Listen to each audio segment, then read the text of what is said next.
Hello and welcome to day 2 of PUBG Mobile Club Open right here in 2022. South Asia region is where we're at. We're looking at Nepal, we're looking at, of course, Pakistan, along with Mongolia, so many other teams from Sri Lanka as well joining us all the way through that are going to be participating in day number 2, the final day. 5 final games are going to be going through, but before we jump into all that, we of course do have this amazing personality to talk about who's going to be joining us once again. That's going to be none other than Necro. What's up, dude? How you doing? How are you looking? Well, again, you're looking bling today, dude. I mean, look, I'm not gonna lie. I like that you mentioned me as a personality, I felt kind of special right there. I felt like I'm some sort of superstar or something. Thank you so much, Blotter. But yeah, it's an absolute pleasure to be here and also be with the underdogs themselves. I mean, yesterday they put on a phenomenal performance without a doubt, but I want to see what they've got in the tank today. Especially that we saw some of the teams in the end final moments kind of rising from their ashes. For example, teams like 4 Nepali boys. I want to see them what they've got today as well. Absolutely. I do really want to be able to look forward to what 4 Nepali boys are going to be doing because, again, you talk about that, the storyline basically continuing, right? From yesterday to today, what we're going to be talking about is how 4 Nepali boys closed and ended their session yesterday, and if they're going to be able to pick up that same pace with the same sort of an approach today, and that same, that aggressive play that is going to be required from their side. If not, then they're going to be left out in the blank. But as of now, as we start the day off, they're looking pretty good in the top 8. I mean, they definitely are looking pretty phenomenal, and the top 3 as well is looking absolutely great too, right? I mean, just leading is Equinox currently, and then you have Team Endgame coming in all the way from Philippines, but all these teams are competing for that prize pool. $50,000 on the line, ladies and gentlemen. A huge prize pool indeed, and that's why these teams are giving it all they have, blood, sweat, and tears all together, and this time they're here to present it for you guys. They definitely are. I mean, you're talking about the top 16, but apart from that, we've also got teams that did participate from the 17th all the way down to 32nd, and in that, we've got, well, some really big names indeed. But overall, they did walk away with decent amount of moolah for themselves. And for now, for today, the entire conversation is going to be based on what the top 16 are going to be doing. And in that top 16, again, the first page is looking brilliant because of the number of chicken dinners that they've been able to accumulate on just day number 1. And the stark difference between them compared to the teams that are on the second page. Exactly. I mean, you talked about the difference, right? Difference is definitely going to be quite huge, but I also mentioned this, Blotter, that top 8 is quite fragile. One single good game can instantly change the entire look on the faces of these players. So for now, let's take a look at the point structures and let's find out how these players are going to be able to accumulate those points, as we've been looking at the same point structure since last year as well, as you do have first place getting 15, second place getting 12, third place getting 10, fourth place getting 8, and then it's going to keep on descending downwards until 13 and 16 getting none, and then you have that 1 point per elimination. That's something my eyes are always locked on. Indeed, mate, but before we move on through with the points and everything else that will be speculative, of course, at this point of time, we need to concrete this entire conversation. That's going to be based on the storyboard that is, of course, the overall ranking. So moving on to the overall ranking, we're looking at the first page where, indeed, look at that team, ISSL Noob Alliance. 9 position jump, sitting on the 6th position with 35 points, 1 point shy of that fifth position without a chicken dinner. Itself clearly indicates that, oh, wow. But you know what? You pointed it out, Necro. That 1 point difference, and that 1 point is based on the eliminations. 5th and 6th. I mean, come on. These teams, they really need to bring themselves together in these games today. And not just that, even look at the the first team and the second team. The point difference is just 1 point. 67 points from the side of Team Endgame, and then you have 68 points accumulated from the side of Equinox. Just that separating point is that 1 point. That's why, ladies and gentlemen, I was focusing on that single point so many times. One single elimination, that one single point matters so much in these sort of competition, in these sort of underdog tournaments. It's absolutely insane. Not just underdogs, we've also seen some insane comeback stories with just that one single point where a team was not able to win pretty much just because that one single point. But let's take a look at the next page. Let's find out how things are looking like on the latter half of the board, as we do know there's quite a lot of teams that a lot of fans in the chat are going to be having heavy expectations from. For example, teams like Brilliance and MAKPEN.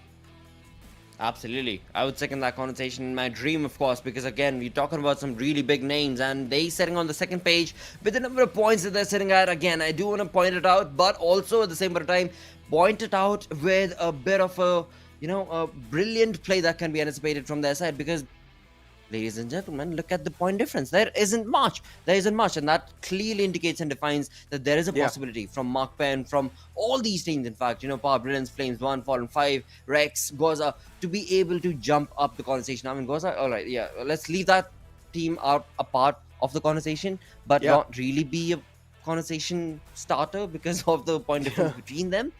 But at the same time, they are here. They have done really well.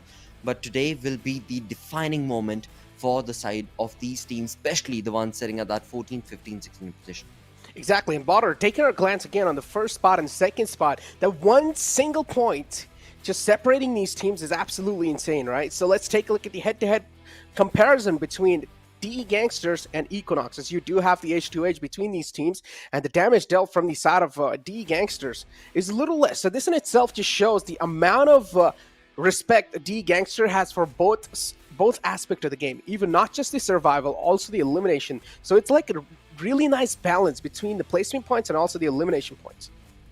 Indeed, I would definitely agree with that. But along with that, I will definitely say that DE Gangsters, they really need only one thing working for them, and that is going to be the average survival time. If they're able to pick up that average survival time, no questions asked, they're going to be able to compete very clearly and evidently against the side of Equinox. But talking about Equinox and their play in terms of consistency, it has been phenomenal. A team coming in from Mongolia, Equinox, this team has been sensational from the start of the day. I mean, they got the first chicken dinner on the map of Wrangle with 7 elimination points for themselves. I mean, this team is not going to just walk out of the competition. They are going to try their level best to get as many points as they possibly can. And on the other side is going to be DE Gangsters, the team that is playing it smart, the team that had a really good day number 1, but day number 2, 5 games in the hand.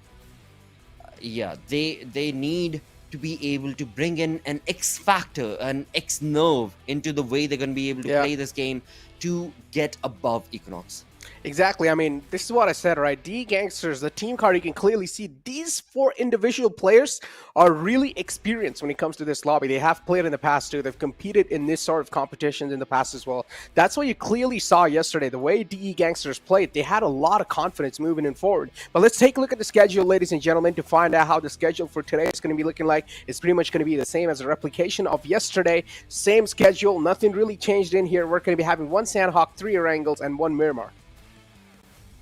That indeed is going to be true, ladies and gentlemen. And talking about the way the games are going to be played out, first game is going to be on the map of Wrangle, and that is where the storyline will start on day number 2, the final day, right here at, of course, PMCO. But in all of that, we've already seen what the anticipation is going to be based on how the leaderboard was set up. But apart from all of that, I do really want to be able to keep my fingers crossed that, second team, or rather second page teams, yesterday, as we moved on down to the final game, really did showcase a brilliant play. You talk about Team Prime, you talk about a lot of these individual teams that were not doing good. They had a brilliant play in the final game of the day. So maybe today they start off with that rockin' performance, or we go along with what Necro just said. I mean, since yesterday, he's been talking about how DE Gangsters have been really phenomenal. They've been the one that you should look out for. And I would not argue with that conversation, because they definitely are. So let's see if they'll be able to keep that pace up and go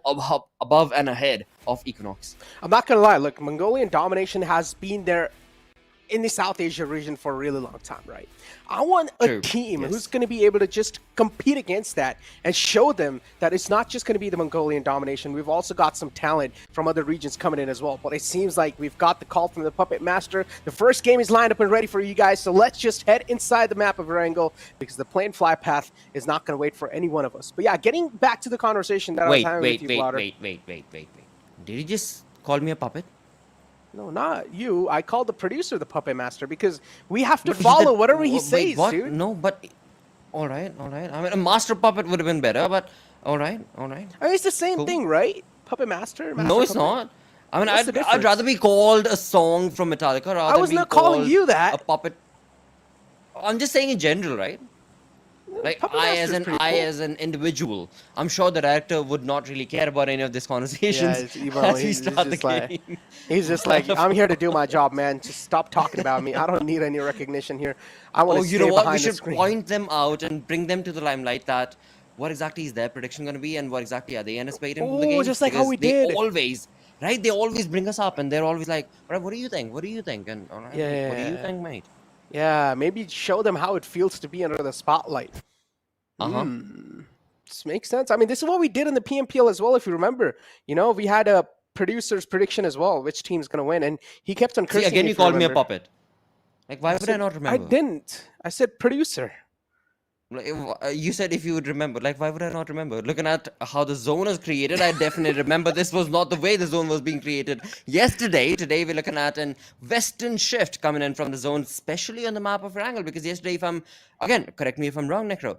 Yesterday, what we saw from the side of the zone of PUBG Gods was the fact that every single time we were on the map of Wrangle, we looked at pretty much a western-ish shift, but most of the times the zone itself, the first zone itself, was on the eastern side of the map. But right off the bat, today we're looking at an eastern, or rather, my apologies, the western zone. So maybe we could expect a different play, a different what do you call it? Approach? The X Factor zone, yeah, perhaps from the zone itself. Because today is the Yeah. defining day. You know, I really want to be able to see every single Wrangle game that is played out, to have every fight based on exactly how the zone is going to be pointed out. Exactly. And again, I'm not going to lie, no matter what sort of a zone it is, the end game, PS, they found out a way to just crack the code of no matter what sort of a zone is. They're just so good at repositioning themselves over and over again inside I think those they found zones. the And stones, also, mate. what? I'm sorry, I was just making a meme.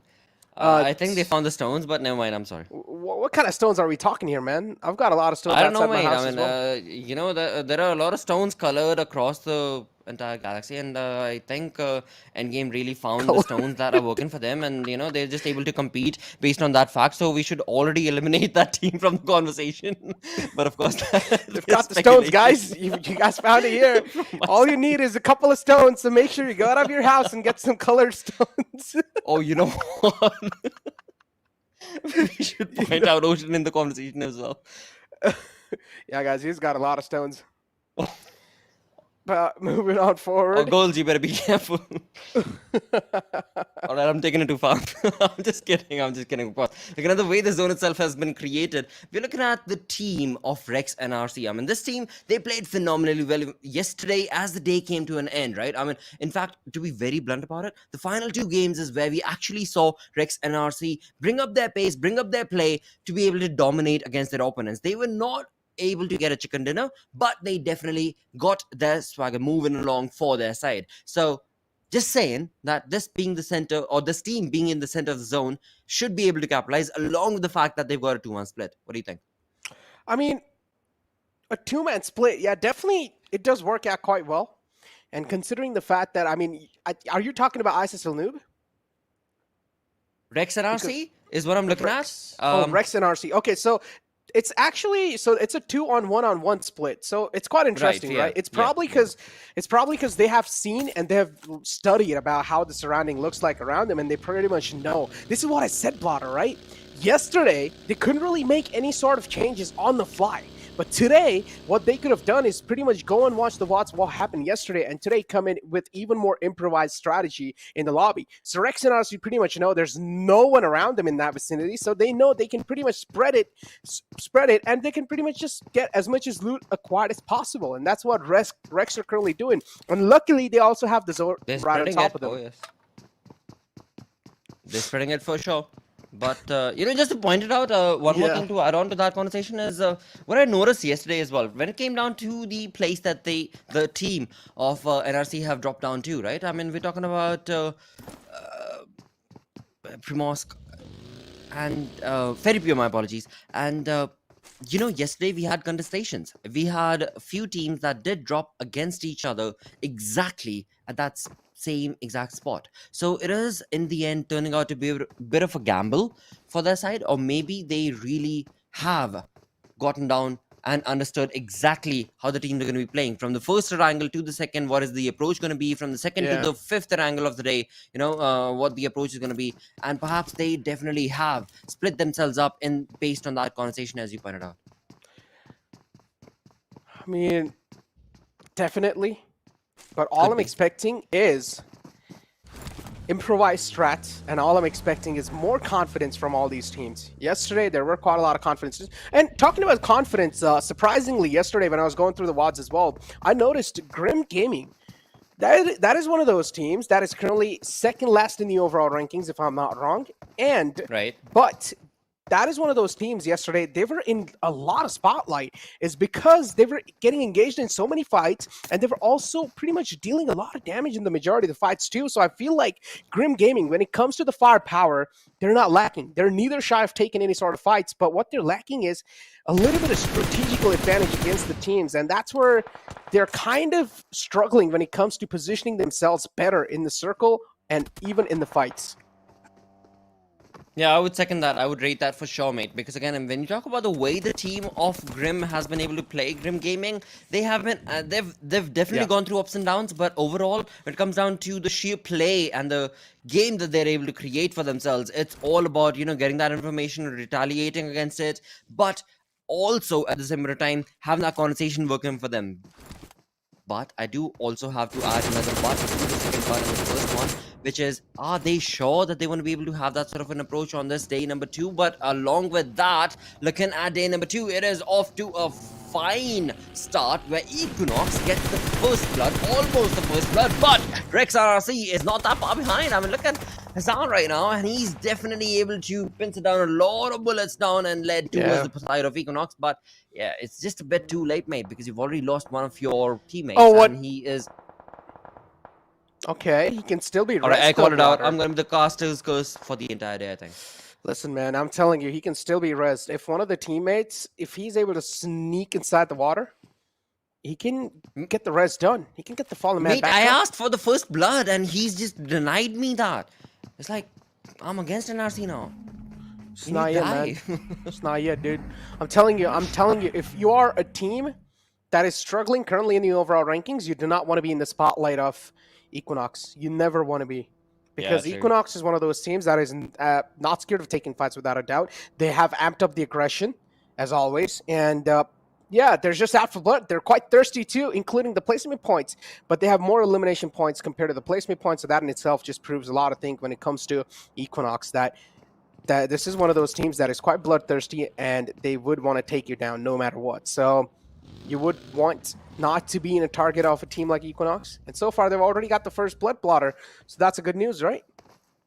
Indeed it is. It definitely is. Because the way that this team played yesterday, the way that they played in the 32 lobby as well, they were looking pristine. They were looking like they knew exactly what the other teams are going to be doing. They were in the minds of their opponents, and that's exactly what they're doing right off the bat on day number 2 is the final day. Start of the day.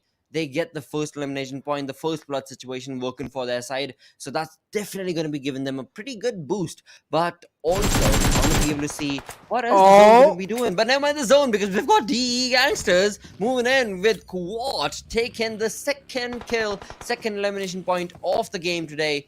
And this is just turned down into sheer brilliance from the side of this player, because he's all by his lonesome as you look onto the mini-map. But does he know? Does he know where the other team opponents are? We can see it in the minimap. Yeah. But does he know? For now, he's just taking a chill pill. Of course, getting his loot segregated and sorted. I'm hoping that his teammates are going to be around in vicinity to be able to give him that cover and that flank angle. But talking about that flank angle, look at HR. I mean, this team, HellRaisers from Pakistan, yeah, they brought up their level of play as the day came to an end yesterday. Talking about that, we're already seeing the majority of the teams that are currently in the first half of the board getting engaged in a fight, but Roar is not one of those. But HellRaisers definitely do want to make their name up there as well, as they've already gotten the first elimination in the entire game for themselves, at least. Z is the man who's able to get the blood on his hands, while the rest of his team is well spread out as well. Rex and RC, they will need to watch out indeed, as Amara is already a lost cause for them. Roar again, now this time Roar can be picked off by another team, Rex. They've got the sight lines locked. Mr. Savage is right in the front lines, but Savage too is playing this one out so safe. Realizes there might be a chance. He did hear a couple of gunshots nearby, so he does not want to take any sort of chances just right now. Zalba too, moving back in the building. I like how safe these teams are trying to play, but it's four Nepali boys crashing against the players of HellRaisers. A lot of fights going on this time. Teams do want to get in control of the best compound so far, of the most controlling spots in the entire zone, but they're already taken by some of the best teams. Well, again, I mean, Nepali for boy, the way they just jumped into this arena, that was lackluster, of course, and the way HR were able to just retaliate against that was brilliant, was sheer brilliance, and also the skill working for them because they were quick on them triggers, and in that doing so, they've been able to eliminate and get 3 elimination points for their side, but the fight is not yet done. Roar, a team, again, joining us all the way from Nepal. Yesterday, we saw them being in the limelight in the final 2 games of the day. In fact, the final game of the day itself is what I would want to mention, but is that going to be enough for them to be able to roar across the side of HellRaisers from Pakistan? It's Nepal versus Pakistan right now between these 2 teams, but which one is going to be able to come up on top? Of course, Roar have already taken 1 elimination. That means they are a 3-man army against a 4-man squad of HR. Also, to the sheer brilliance of HR, they are sitting on top of that hill, so the advantage is definitely going to be for their side. But hey, I mean, again, Rover soldiers, they are soldiers for sure, but now is the time for them to define if they are true to the name or if they're just caricatures. Roar soldiers so far just looking around because they've already caught a casualty. Don't want any more casualties anymore. That's why Roar, they're trying to be as cautious as possible, but they're surrounded by quite a lot of teams and they cannot really afford. And yeah, the next circle's still shifting a little bit, also having those water lines in it, so it's like a 50-50 shift, having 50% of the water in it and having the 50% of land surface in it as well. So that means there's not going to be a lot of land area, not a lot of cover to play around. The circle definitely is not going to have enough space to contain all these teams in it, because we're probably going to be seeing a lot of bloodshed soon, Blotter. True indeed, mate. But look at that, the way HR were able to absolutely read how the zone is going to be shifting across and move away from an advantageous position that they already got elimination points from. They're like, all right, mate, we're not going to worry about that because we've got better advantageous positions to take care of as the zone has already shifted away. And that itself talks about how you're going to be able to play the game. We're not talking about fights, but talking about fights themselves. We've got Nepal 4 boys against the side of HellRaisers, and what a sheer brilliant play coming in from the side of this team of HR as they decided to move across to get into the comfort of the zone. They get some really good elimination points, which is all the way brought down to 4 points for them. So that is a good start for HR for the day. A team from Pakistan, but Rex and RC from the start of the day, yeah, they've been in crosshairs, not looking too good, I would say. I'm not gonna lie, I already love how the day is being started today, Blotter. I mean, true. Early aggression, and this is what I'm really a huge fan of, and we're finally able to see this. Today's day is going to be filled with aggression because teams realize it's real deal today. If you're not going to be able to rack up a lot of points, then your position will pretty much be easily compromised. But at the same time, you have Team Primes against the players of Flames 1. Alpha by falls down. A great knockout from the side of Team Prime to open the fray up. Another one will follow it up as well. The hands were too busy. Had a nade cooking up in his hands, and Smart will take full advantage of that. But still Joker to clutch it out. And unfortunately, Team Prime will be eliminated, and they're going to be the 15th team to be taking an exit from this lobby. All thanks to Joker, mate. All thanks to Joker is what I'm going to say to that fight, because that was just sheer brilliant play coming in from his side and skill being showcased from his front, as he had all of his teammates brought down to their knees. But right now we've got another fight taken on across between the side of Prime against the players of Rex and RC. Doom is down to his death as he will be eliminated, as 3 of the players coming in from the side of Fallen 5, my apologies, not Prime, are going to be able to just capitalize on that situation and compound for themselves. But just that one elimination point is what they may be walking away with. Is that going to be enough? Of course not. Fallen 5, they haven't had a good start to day number 1. They really need to be able to shake up those numbers and shack them up to at least the first page. But will it be allowed from the side of Rex? Let's have a look at that. Right now, we're of course looking at Fallen 5 as they confirm the elimination of Rex's players. But we've still got a 4v2 situation, if I'm not mistaken. 4v1.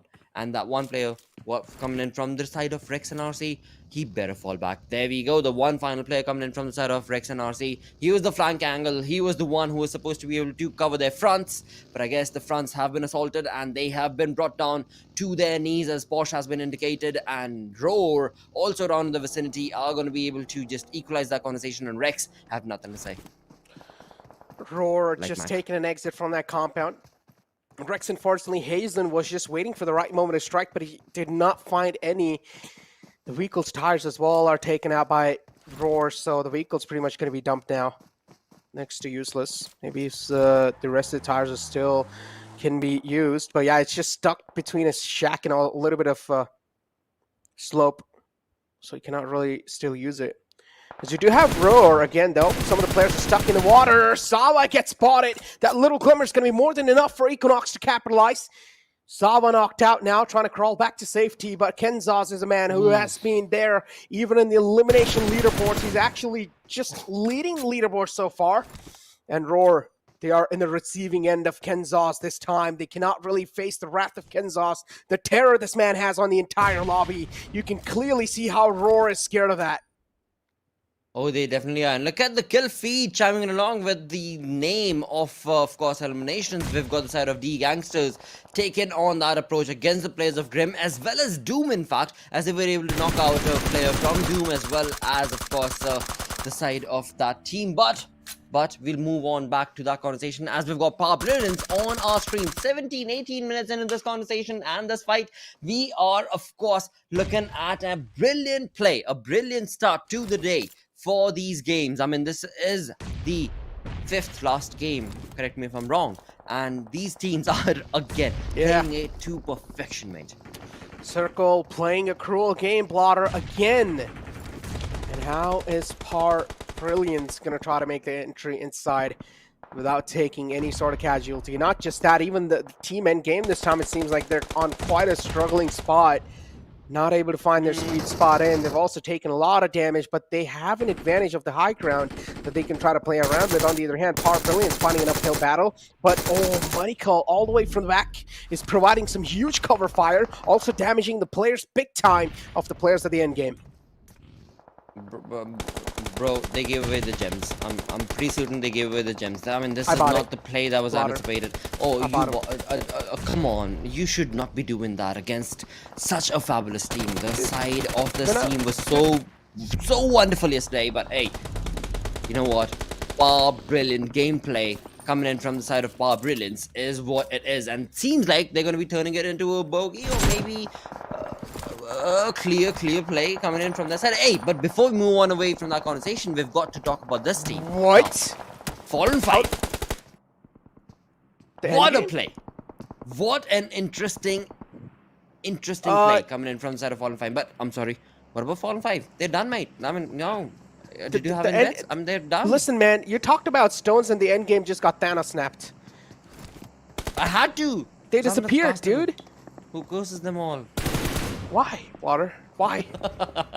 I don't know about them getting stoned, but I feel like as we looked at that fight, it was clearly evident. I mean, the way the end game approached that fight, even though they had that advantageous position of being on top of the hill, they were not spreading themselves. They had no flank angles. They had nothing working for themselves. And Brilliance, they were all over that place. And like I said, I mean, bogey or not, they were able to just capitalize on that situation with the power. And that is what I'm looking forward to from the side of that team. But looking on forward to some more aggression, it is going to be DE Gangsters going down, or are they? Because Fallen 5 are rescuing all of these players and eliminating them one by one. What a brilliant play. 9 teams remaining in the 20th minute. This is a sensational start of the day. Oh, indeed a sensational start. The Gangsters get crumbling down against the players of Fallen 5, something we did not expect to happen, but Nishan and Demon YT still up. These two players can definitely be the game changer, but this time, are they going to be able to be the game masters or not? Fallen 5, so far, they have the entire control in their hand, as the Fallen man is back up as well. Nishan somewhere down line is also getting a lot of visual cues to play with. Peeks out from the door. Unfortunately, one of the players from Fallen 5 steps out in the open. Same mistake that Smokey V2 made yesterday. And this time it's Fallen 5 replicating that, as it's all going to be down to the last man alive, but not anymore. DE Gangsters getting rid of the last man too. And talk about making this a gangster's paradise. Well, you ghost them. No, they're still up. Demon is up. Yeah, that's exactly what I said. I mean, you spoke about it before the day even started, before yesterday even started. It was DE Gangsters is all I heard from you, and that is exactly why, because that team is so brilliant. Now, never mind if they've got the number advantage or not. On their front is going to be the side of MAKPEN as they bring down the sheer brilliance coming in from the side of Brilliance as they are being brought down to their knees one by one. MAKPEN is taking a look at that with 3 eliminations coming in from a VSS. This dude is on a rockin' start to the day from MAKPEN. That is going to be Lucio. VSS is a weapon that is quite rarely used in the battlefields, but this time, this man is using it really well, and I'm quite impressed, I'm not gonna lie. VSS, a weapon of a silent assassin, and he's able to be the silent assassin inside this entire ruckusy battlefield. As we do have MAKPEN again, all 4 players up, looking quite coordinated, looking like a well-oiled team so far. Brilliance in the receiving end. Devil Boy, the last glimmer of hope alive. And Aryan, he's just getting bombarded by so many raids. It's going to be so tough to dodge, especially when you're knocked. And yeah, there you go. Will be confirmed soon. So MAKPEN looking really well, as I said, looking well synergized as well. Devil Boy's position now should be given away with that nade. But look at this man. He's just looking to sneak that nade in through that little gap. And yes, he did. Ooh, he steps out in the nick of time. That was good. That was really good. I mean, him being all by his lonesome. Oh, but look at that. A team out on the side. That's going to be DE Gangsters just waiting for their moment to define that fight. But again, he's just a one-man army against this team of a 4-man squad. That's going to be MAKPEN. And mark my words, MAKPEN, you better be able to deliver on this fight because you've got a 4v1 situation. Please, please do not falter down from the situation. But looking at that zone in the minimap, we've got an opportunity for a third-party conversation taking place in this fight as well as MAKPEN. 17 remaining. They're taking on too long. They're taking their very time against them, and that indeed could maybe not be the case. But on the other front, looking at the kill feed, we've got Equinox downing themselves down to a one-man army, or rather one man going down, which is not looking good because ISSL Noob have completely obliterated them in terms of their positioning and have absolutely retaliated. But it's all down to Doc. Will Doc be able to dock this bullet coming in from Jimmy as well as the utilities? What? Okay. F1 Goku in the backlines. What just happened? Goku, where did you come from? What? Goku he just teleported. I'm telling you, man. Goku's got some nice instincts right there. Just teleports right behind Equinox, but still messes it up. And Flames won. They will be smoked by Equinox, because you do have Equinox as well. Slowly and steadily, they're also catching a lot of bullets onto themselves because a little bit too many teams in the open field, and you never know where the sight lines are going to be locked in from you. So gotta watch out from all the angles, and sometimes, or most of the times, it gets quite impossible because MAKPEN put it back with a 4-man team, as I said, looking pretty well all in this game to kick things off today. And Equinox too, just doing a really good job. Now they just need to get the fallen man back up, which is Doc. Going for the res on the fallen man. Shouldn't be that tough of a task, but 3-man squad, Equinox, they're capable of doing some insane things, some miraculous plays too. So having high hopes from Equinox in this game. Well, I would second that, but also the positioning of this team, Equinox, is not looking too good. I mean, initially they were looking brilliant as far as ISSL Noob did not disturb them, but they did. And as soon as ISSL Noob did, they were in the crosshairs of MAKPEN. And MAKPEN are absolutely obliterating the positioning coming in from the side of Equinox. But will that be enough? Again, I mean, they've only taken 1 damage and 1 player going down. But look at those frames. That is so close. They're sneaking across the players of MAKPEN. And he just gets one. Momo goes down. But so does MAKPEN in sneaks. And in doing so, we've got a 3v2 situation now is the conversation for MAKPEN. Please push, please make it happen. But hey, you better not because you're out in the open. How did that knock just flow through like that? East is an absolute beast, I'm not gonna lie. Then you have Doc2 just spraying down MAKPEN. MAKPEN this time on the receiving end. The position they have is not something they can heavily rely on. Repositioning is needed, but how are they going to make this happen? And yep, blink of an eye, and MAKPEN, they're pretty much almost destroyed, on the verge of getting eliminated too, but Pelzang is trying to fight back as much as possible, but the play zone's going to wrap up things against MAKPEN. MAKPEN taking an exit, and now it's just down to the top 3 teams alive, Blotter. Equinox, ISSL. And there's one more team in the back, but they're just keeping their presence unknown, taking things as slow and as cautiously as possible. They definitely are. MAKPEN, I honestly anticipated a lot more. I honestly anticipated a lot more. Yeah. They were out in the open. They were trying to get in the zone. I completely understand. They had to take a fight, but being stuck together and getting the sprayed on, that was, that was, I don't even want to talk about it. That was just not the way that I anticipated MAKPEN to be able to play a game and fight. But looking at Equinox and the way that they're able to just dominate against the team that is right next to them, that's going to be ISSL. Noob and Jimmy goes down. With that, we've got 2 players remaining from the side of ISSL. But GOZA, as you so perfectly mentioned, the team in yellow, they're just sticking around in the corners. They're just waiting for their time. We've got 2 teams remaining as ISSL Noob goes down. They had all the opportunity to take on Equinox, but they could not because of the sheer brilliance as to how Equinox plays. And ISSL getting eliminated leaves us with just 2 teams remaining, and GOZA is up for grabs. I mean, I'm not even going to lie. At this point in time, you cannot even blame the teams for not able to reposition themselves because the Circle has just taken such a shift. Circle played cruel games.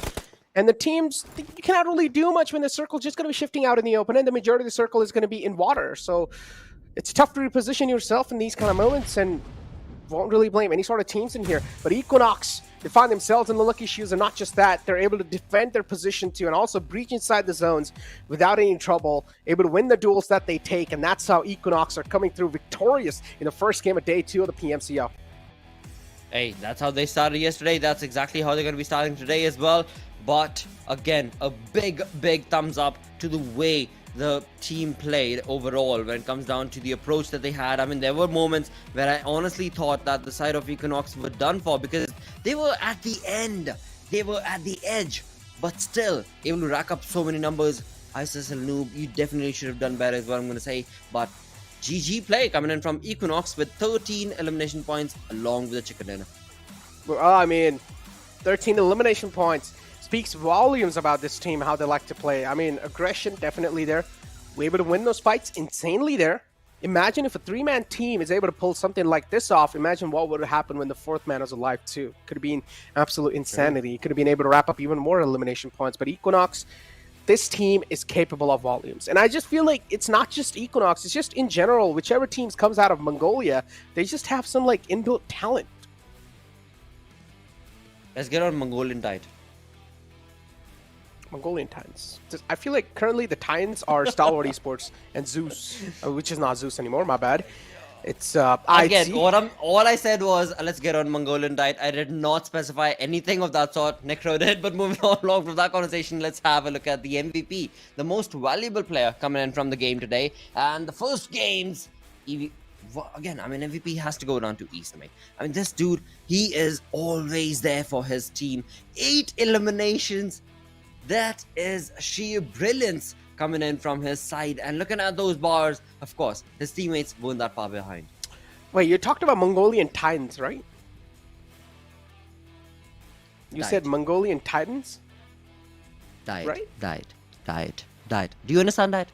Diet. The word diet, yes. Oh, I heard Titans. Okay, yeah, there's something in their diet. Yeah, probably. Has to be, man. I don't know. But I definitely do want to know, too. So I probably will talk to the players soon because I want to be as insane as they are. But nothing taken away from the other regions, too, man. Yeah, I'll let you know. I'll share the notes with you, man. I'll probably write it down and stuff. But yeah, nothing taken away from other regions, too. For viewers, better luck next time, guys. But yeah. Oh, no, you didn't do that. I'm sorry, but yeah, talking about the top players, of course. Yeah, but yeah, nothing taken away from other regions, guys. Nothing taken away from other regions, too. Every single team is doing really phenomenal. But for now, Equinox, the way they're playing is on another level, and they are just catching all of our attention. So that's why we have to elaborate more, and just because they want to, so that's why we have to also glorify them. And Equinox so far doing a really great job. MAKPEN too, actually able to show themselves up in the top 3, and that's quite insane. Fallen 5 almost able to win a fight against DE Gangsters. That's something insane too, but DE Gangsters as well showing a little bit of glimmers of greatness. And I'm pretty sure it's just the first game. You still have 4 more games to go, Potter. That is indeed very true, and of course, but Fallen 5, they've started the day with a good, rock-solid start is what I'm going to say. Along with that, looking at the first game itself, I mean, yesterday we had to wait all the way to the 5th game to get a vehicle elimination, and this game is just the first start, the first game of the day, and we're looking at vehicle eliminations. Now, you know what that means? That means assault, that means annihilation, and that means just complete chaos that I'm anticipating from the side of this lobby. But only one grenade elimination? Come on. I look at grenade eliminations as if a team is just able to dominate. And this first game, I'm waiting for that perfect graph that's going to be showcased, the damage graph, because I want to be able to see all the teams participating. And as the day yesterday ended, we did see all the teams participate and be a part of, getting good elimination points, getting decent amount of damage. Is that going to be the case today as well? Yeah. We shall move on to that. But before we do so, let's have a look at the match ranking.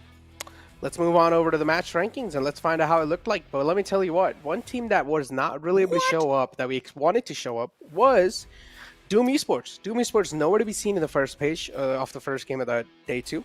But GOZA Esports able to kick things off pretty well next to Brilliance and MAKPEN. I wonder how Viper is doing. We're looking at MAKPEN sitting on that 3rd spot and him at the bottom right now. But along with that, we've also got the side of DE Gangsters sitting on the 6th spot from this first game. We've got 4 games remaining. And on the overall ranking, the side of this team is looking pretty good. But is that the same case for Brilliance, or is this a comeback? Yeah, can be a comeback. Potentially can be a comeback. But for now, let's take a look at the second page too. And let's find out how things are looking like on the second page as well, because I'm pretty sure you're going to be seeing a lot of known names. By known names, I said Doom Esports and the Endgame PS. Unfortunately, these 2 teams were not able to perform. We also focused on 4 Nepali boys in Sanok game. They had a blast of a game, but after that, 4 Nepali boys, the struggle was seen. And even today, you're clearly seeing the struggle. HR sitting on that 9th spot. My apologies, I do not want to stop you in the track, but HR, Pakistan team, look at the elimination points. 5 elimination points, no placement point whatsoever. That is ludicrous. The way this team has just completely showcased the entire lobby that, you know what, you're going to be dominating in terms of eliminations. That's how we're going to start the roll today. Because yesterday till game number 2, I was waiting for what HR is going to be doing. They were doing nothing. From game 3 onwards, they were looking brilliant. But let me tell you what, Water, let me tell you one crazy fact. Pakistan only has 3 teams inside PMCO, and there are going to be top 3 teams moving on forward. So every single team in here is already qualified. That is for Pakistan. Aww. Why do you have to make it so noob? No, that's not what I want to hear. No, that's not what the fans want to hear. No, they're fighting for the sheer brilliance. What are you talking about? No, fans, you did not hear that. You did not. Of course, I gave you guys the biggest spoiler. That is not the way the game is going to be played. But of course, we know for a fact that 3 teams from Pakistan, 3 teams from Nepal, 3 teams from the other regions are going to be moving on along. So, yeah, that's how I'm going to be diverse. Never mind. You know what? Move on to the damage draft, mate. I just gave them the biggest spoiler of the entire series here. I mean, it's still about to end. We're on the last episode. It's almost about to end, guys, but I still give you guys the spoiler, even the episode when it just started. But we have the damage graph in front of us. 2,755 damage dealt with the eliminations of 13. But, I mean, look, Blotter, even though it's just 3 teams, it's still a battle for the pride, right? You're still fighting here for the pride. You're fighting here not just for the pride, you're also fighting here for the recognition that you're going to get if you win this, and you're also fighting for that money. So if you do care about the money, you've got to be somewhere in that top 3 to get the big chunk of that money in your hands. But let's move on to the overall rankings, ladies and gentlemen, and let's find out how that previous game has colored the overall rankings now. Oh, wow. Of course, we've got Equinox up on top, but looking at the numbers apart from Equinox, the way the teams have been able to really rack up those numbers. Look at MAKPEN, look at Brilliance, Gangsters, Flames 1, right? DE Gangsters, of course. They've been around in the vicinity without a chicken dinner, of course, and that's how they love to play. But yeah, this is just domination being showcased from the side of this team. And well, let's see if this is going to be pushed on through the 4 games remaining or not. Yeah, let's move on to the other page because, I mean, Doom, ESP as well, not having a great game in the first one. Moving on to the second page, HellRaisers dropping down 2 spots. Team Prime dropping down 5 spots, Blotter, insanely going down. But GOZA and Fallen 5 having a nice lead, and hopefully this lead is kept going because at this point in time, expecting that top 3, especially if you're going to be on the latter half of the board, is next to impossible. So this is the fight for the pride. On the other hand, for Nepali boys, look at them losing 5 positions. It's insane, dropping all the way down to 13th spot. Well, against that odd number, I want to bring up the side of Grim Gaming Esports as well as Roar Soldiers, as they're both sitting on some even numbers. I mean, they've both played, of course, 6 games. Looking at Grim Gaming, we've got 4 placing points, but 18 elimination. That clearly indicates they've got what it takes. They just need to be careful about the 4 games that are remaining for their side. But Roar Soldiers, kudos to you, mates. I don't know how you did it. 8 placing points, 8 eliminations. GG, playmate. Indeed. I mean, Roar, yeah, I don't know what they're going to be able to do, but I've already gave you guys a spoiler, so you guys know it. But let's see what the scorecard is going to be indicating. But before we talk about the scorecard, we do have the schedule, where indeed the second game is going to be played on the map of Miramar, and the second game of the day is going to be the final game, not of the day, but especially of the map, which is going to be on Miramar. So we can definitely anticipate a spread out approach, a scattered approach coming in from the side of these teams. What do you think, mate? I mean, a scattered approach. Look, I feel like it's really hard to make speculations, right? Because this was the first game of day 2.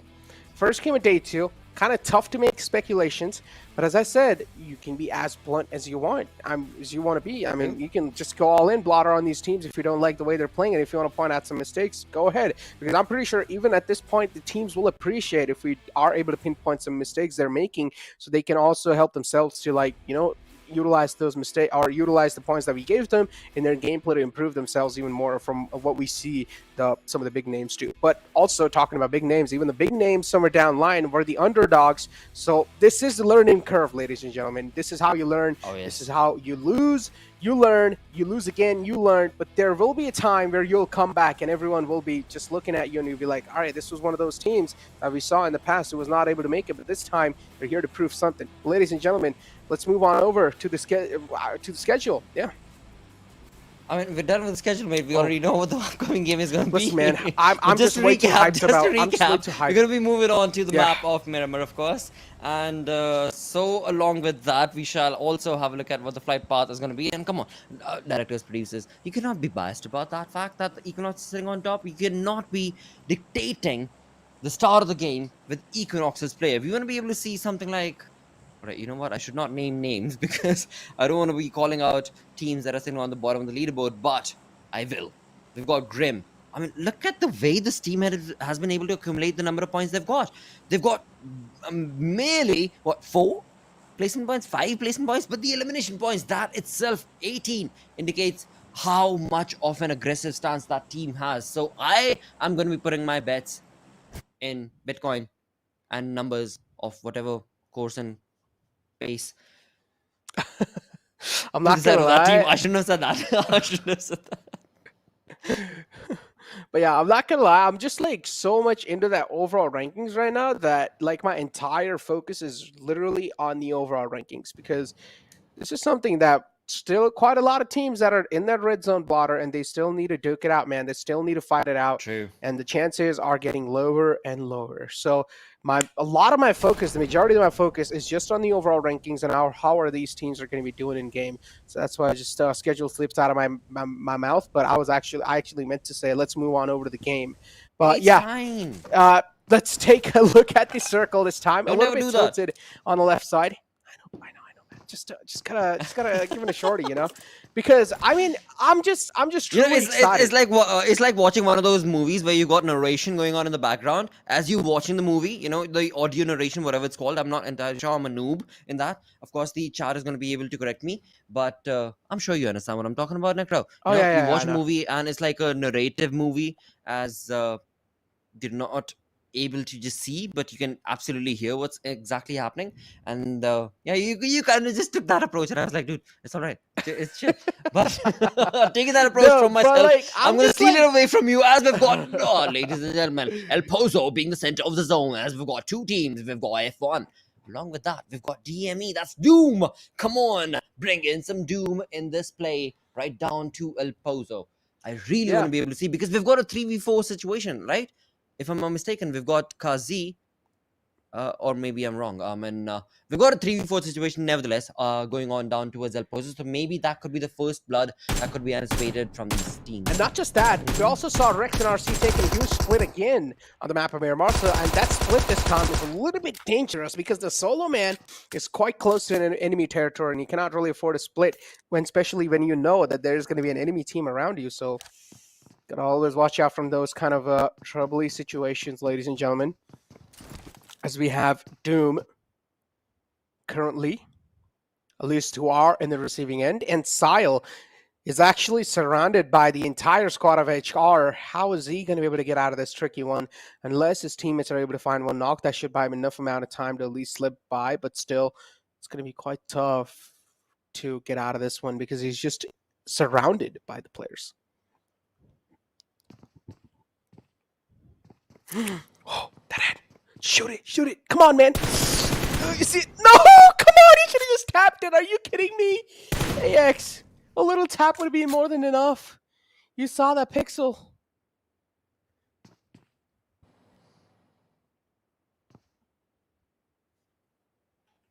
Indeed, that is true. I was just trying to get my audio corrected. And as we do look at the way these two teams are taking on shots against each other, they've got the information. And look at Doom Sile taking on Sile.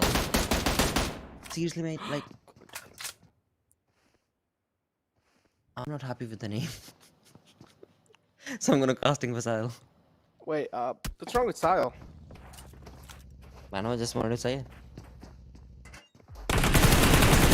Okay, we'll talk about that I have later, no idea. because for now, it's an Akazi is action so much breaking out. better, but look at Roshan. Yeah. Roshan is making his team Roshan across, because Team Prime, dude, I have to point this out, of course, because the way the team played yesterday, in the final two games, they finally did start delivering, and Team Prime, they're on a different record altogether, of course, as they bring that sheer dominance in this game as well. Of course, they've taken one knock and one elimination. That's going to be the name of Mujrim, but on the other front, you know what, Mujrim? All right, fine, dude.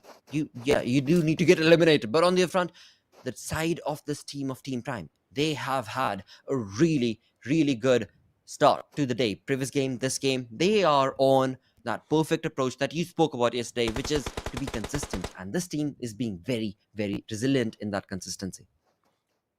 Talk about being resilient. HR Adnan in a spot where he should not be, pretty much.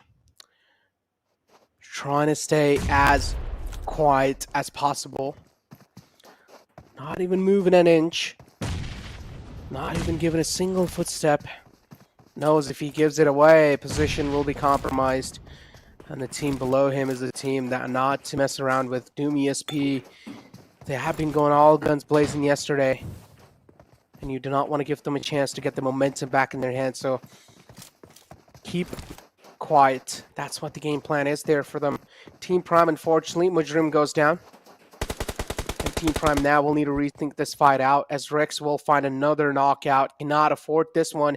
A 2-on-3 situation. Rex doing a great job with finding these knocks somehow. Doom is separated out, though. Rex and RC Doom, you cannot move out in the open like that. Smart has a little line of sight on you if he decides to peek out and take shots, and that's what exactly happens. Doom, a little too overconfident, was moving out in the open. The rest of the two teammates now, they're going to be in a state of discomfort.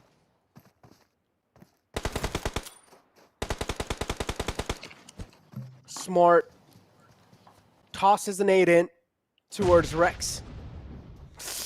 A little too on short. But the rest two players going for the res. I like what Roshan's trying to do here. Punch boosting his way around the edge lines. We'll find 2 knockouts. Susti as well will go down. Now it's all down to Mare. Rex and RC, the tables have been flipped, and how this has happened, now the tables turned as Rex and RC, they're facing the side of death this time. Amare peeking out a little bit, peeks out his head, catches a bullet right in the dome. Amare will fall back again to heal himself, patch himself back up. But Team Prime, they're looking quite unstoppable. Panda still bleeding out. Team Prime will need to make this quick. But Smart as well gets return knockout on himself. The nade was quite close. Luckily, it was not close enough. Panda still knocked out. Does hear a lot of footsteps on top of him, but he cannot do much. He's about to get bled out, and that's what exactly happens. Prime down to a two-man squad. This fight, they definitely got a lot of points, but it was not worth it because they are now just down to a two-man squad, and Amare, the final man, will just run away from this one, deciding to disengage. Oh, you know what? I'm loving the fight just based on the fact of the name of the players. I mean, Roshan definitely Roshaned his team. Just the one-man army. Roshaned? You know, he stood out, basically. And, you know, the number one of the class, basically. That's what Roshan means. You're like, you're the number one. Oh, you Roshaned the class. Oh, you mean like how I'm looking at. Enlighten? Right? Yeah, basically, right? I mean, you're translating it. I was just talking about the language. But hey, never mind all that because we've got Doom approach coming in to the rescue of that conversation as we've got another elimination on our screens. But hey, look at that. We've also got only 8 eliminations. We're looking at 16 teams still alive. So it is a snail's approach.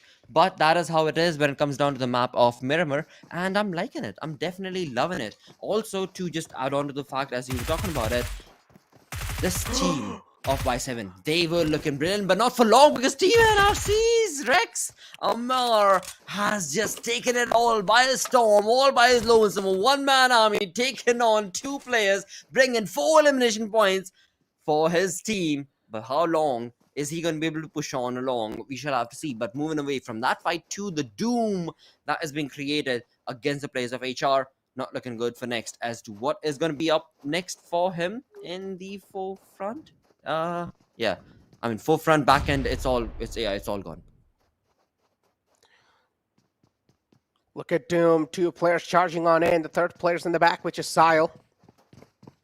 Don't exactly know where the man is, but he's just tucked in the corner, trying to take him out, and finally they will, as they are able to just wipe him out, flush out of that spot too. Easily Doom doing some great work onto that player. Still a 4-man squad, not even taking a single hit from that one. The blow was delivered, but the blow was not strong enough to get the confirmation too. So Doom, they're a full-man strong squad. On the other hand, HellRaisers down to just that last man alive, Blotter Z. And considering the fact that HellRaisers, they barely qualified in the top 16, in the top 32 placement, coming inside the grand finals, I mean, this is not looking good, but Z still is able to win this duel, and this duel might just be massive.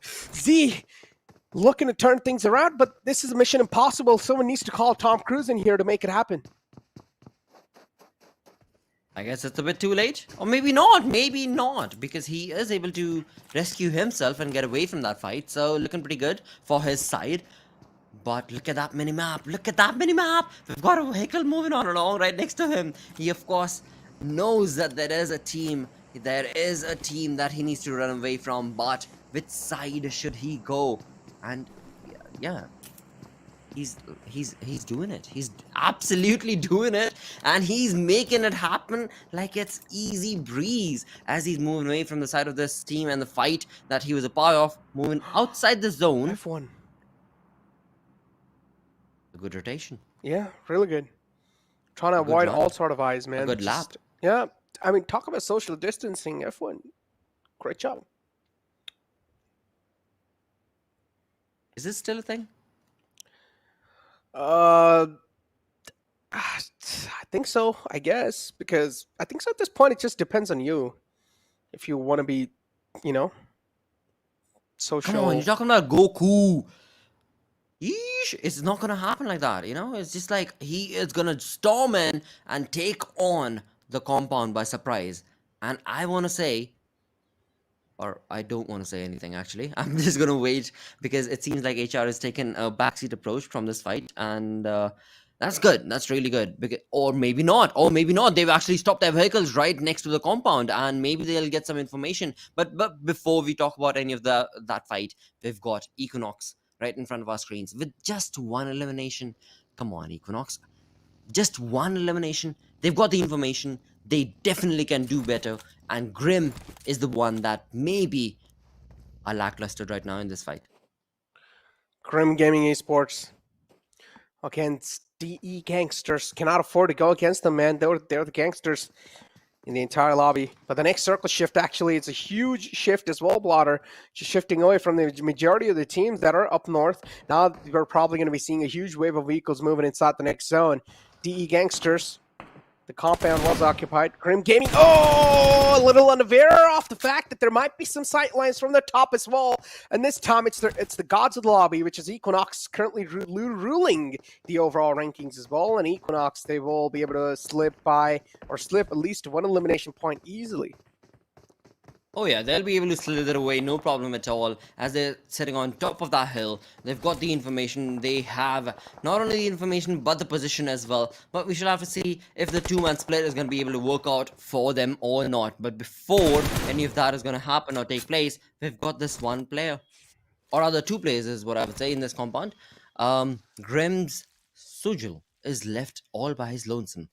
Will he be able to run away? Will he be able to make a sprint? Will he be able to walk away? Will his teammates be able to give that sort of a cover fire that is required for his side? Let's see. For now, of course, his teammates are right around the vicinity. It is, of course, a lot of mind games that are going to be played from both of these teams. But which one shall be the one that shall deliver? Grim trying their level best to be able to scope out how they were not able to scope out that team. Little do they know, East is on top of them. Still, though, I mean, Equinox, they're not leaving this spot. I mean, makes a lot of sense, too. Currently, they're the Overwatch. They have a really nice high ground to play around with. Grim finally able to slip away, because East was a little busy patching himself up. And Equinox, they found a nice moment to run away from that, but the AWM is a mischievous man's gun, and he cannot really mess around with this one. As Doc, he's wielding it too in his hands, just waiting for someone to stand still, and as soon as they do, he's just gonna fire it right in his dome, and that should just crack his skull open. Let us see, of course. He has the information. Oh, what a perfect scope that was. Almost. Nepali 4 is not looking too good, as the way they made the rotation has given away their information towards the side of Doc. What? Let's go! That's what I like to see. I want to see a replay of that.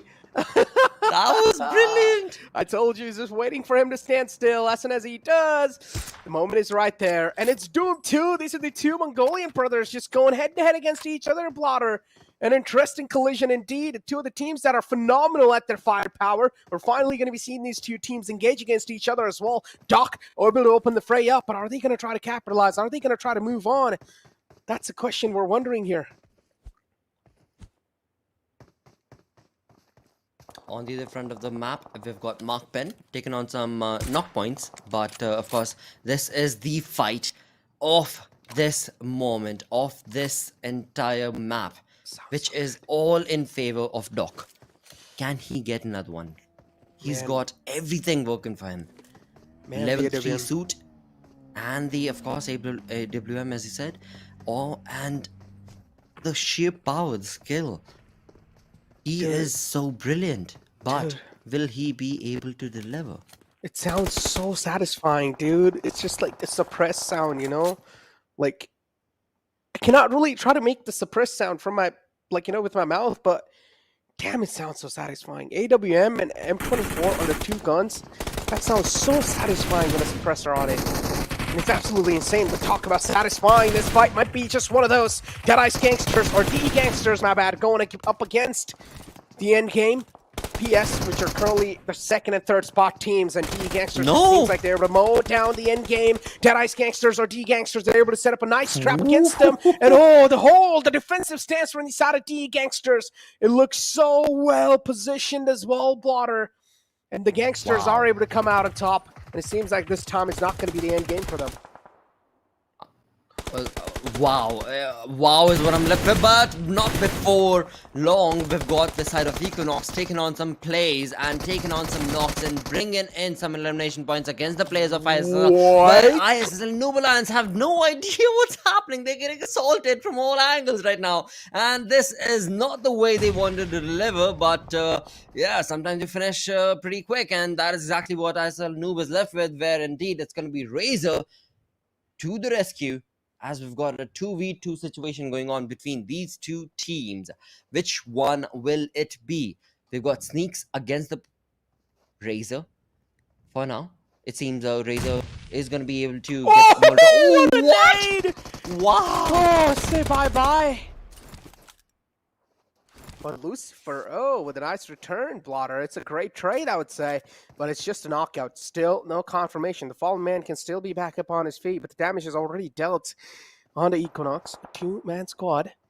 Is it just a two-man squad, or are they just pretty well spread out? But ISSL Noob, they need to realize there's another team closing in from the back as well. If you do take a look at the minimap blotter, there's another team closing in from the back, so that means the threat is not going to be neutralized, even though if he's going to be able to clutch out this fight. But unfortunately, the last man is still up from the side of ISSL.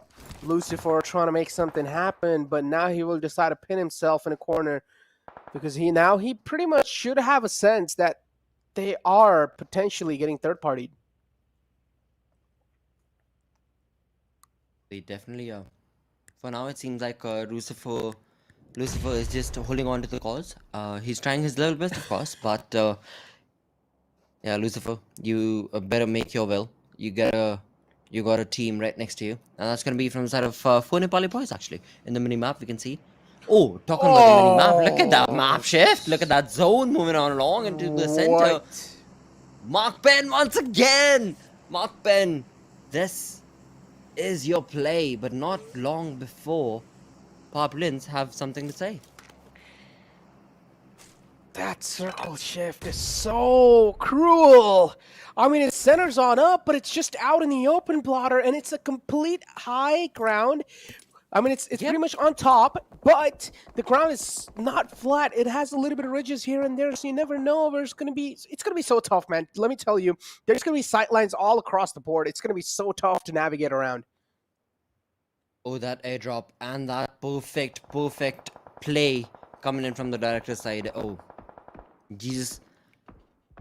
This is going to be the drop that will make this game into a different factor. Water. Fourth airdrop. Imagine, as casters, we could actually control the game too. Like, for example, we want the circle to shift. Like, we have a device, and if we want the circle to shift in this way, we will click on that. Imagine, that would be so cool, man. That would be. Do that. But, yeah, of course. I mean, we've already got, different lobbies and servers created for that. But, yeah, it just kind of spoils the game, of course, right? I mean, it all boils down to who's this admin? Who is the one? Who's the fans will just rage against us if their team doesn't win. Yeah, but it'll definitely be a little cool concept, if there's just like some nice, fun event. It can definitely be a concept that can be applied on in that event. But for now, it's ISSL Noob Alliance. Unfortunately, the shot getting raided by the 4 Nepali boys, and Lucifer, the last glimmer of hope as well, getting eliminated doing so. The Gangsters will not so be far behind. They will be following it up too when it comes to the eliminations. But look at Doom Esports, surrounded by Equinox, 2 counterparts, 2 brothers against each other this time, but the nade! Such a perfection right from the side of Equinox, and this time it's going to be East, tossing in that nade right onto Kaze, one of the players who's currently in the elimination leaders blotter. We've got 8 teams remaining.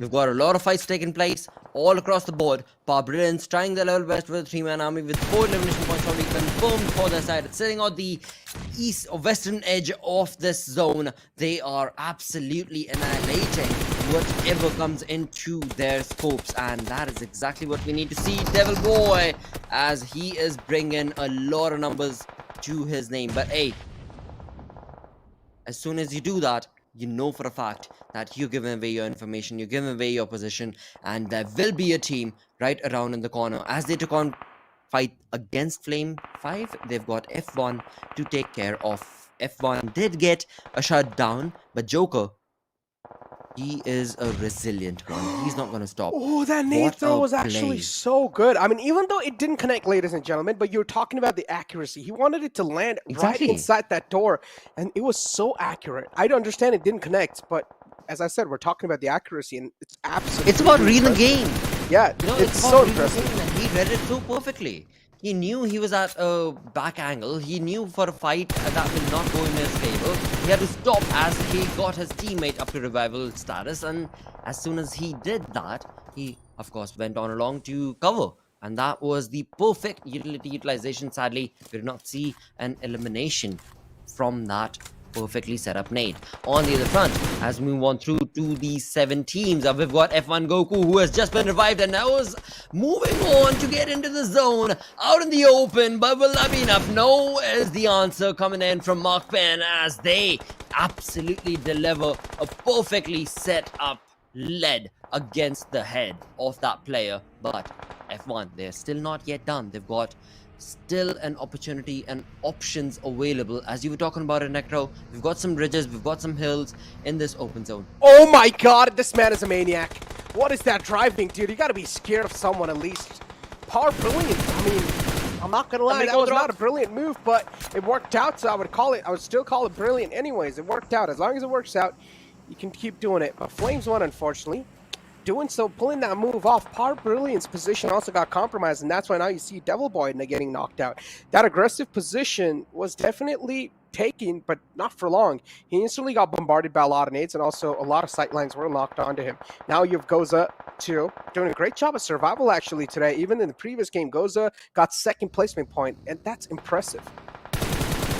It definitely is, but this game is still not yet done. F1 trying their level best to make the rotation work for themselves, but MAKPEN know exactly where they're coming from, and that indeed is the back fault for F1 because MAKPEN is ready.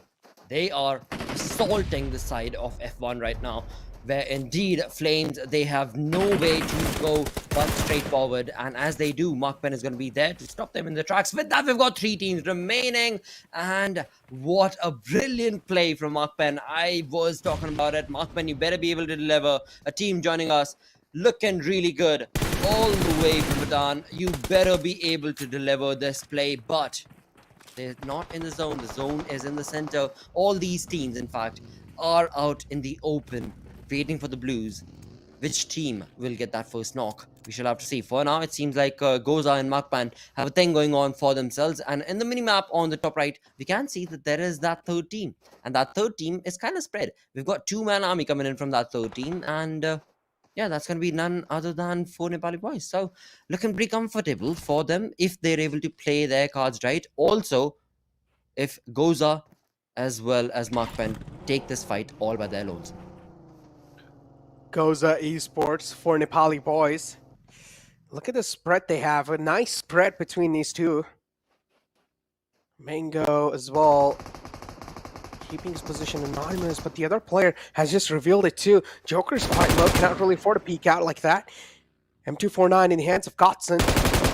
So the magazine is something he is not going to be worried about anytime soon of running away, but the accuracy is definitely in that range. The accuracy is not going to be that good, but Gotson, as long as he's able to find that knock, that's going to be something really good, but he should have at least waited a bit more. He did get a knock, that should have bought him enough time, but he just instantly stepped out in the open while the rest of the players still had the sightlines onto him, as you do have MAKPEN tossing in some utilities in the front.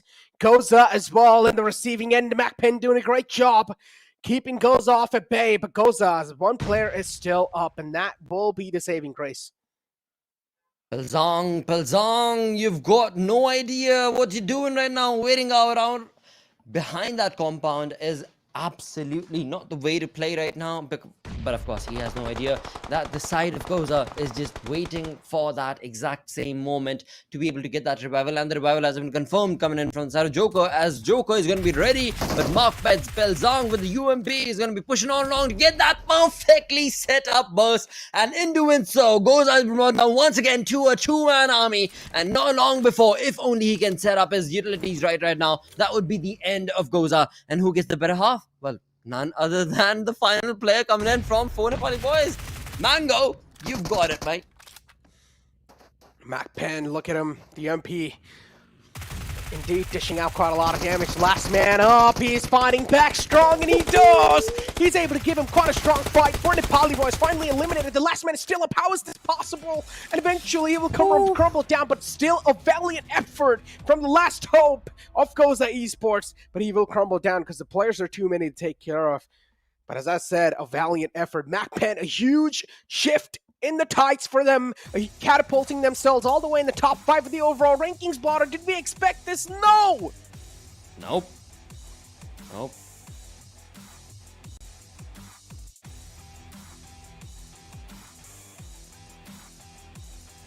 Absolutely crazy, man. I mean, MAKPEN just showing themselves up with 10 elimination points, and it's like the game was well balanced too. 10 elimination points, 15 chicken dinner points, which is pretty much total of 25 points in total, and then you have total damage of 1,990, almost 2,000 damage dealt by the entire team. But valiant effort, even from the side of GOZA. I'm not gonna lie, GOZA, even though they're not really getting a chicken dinner in their hands so far, but they're still able to establish.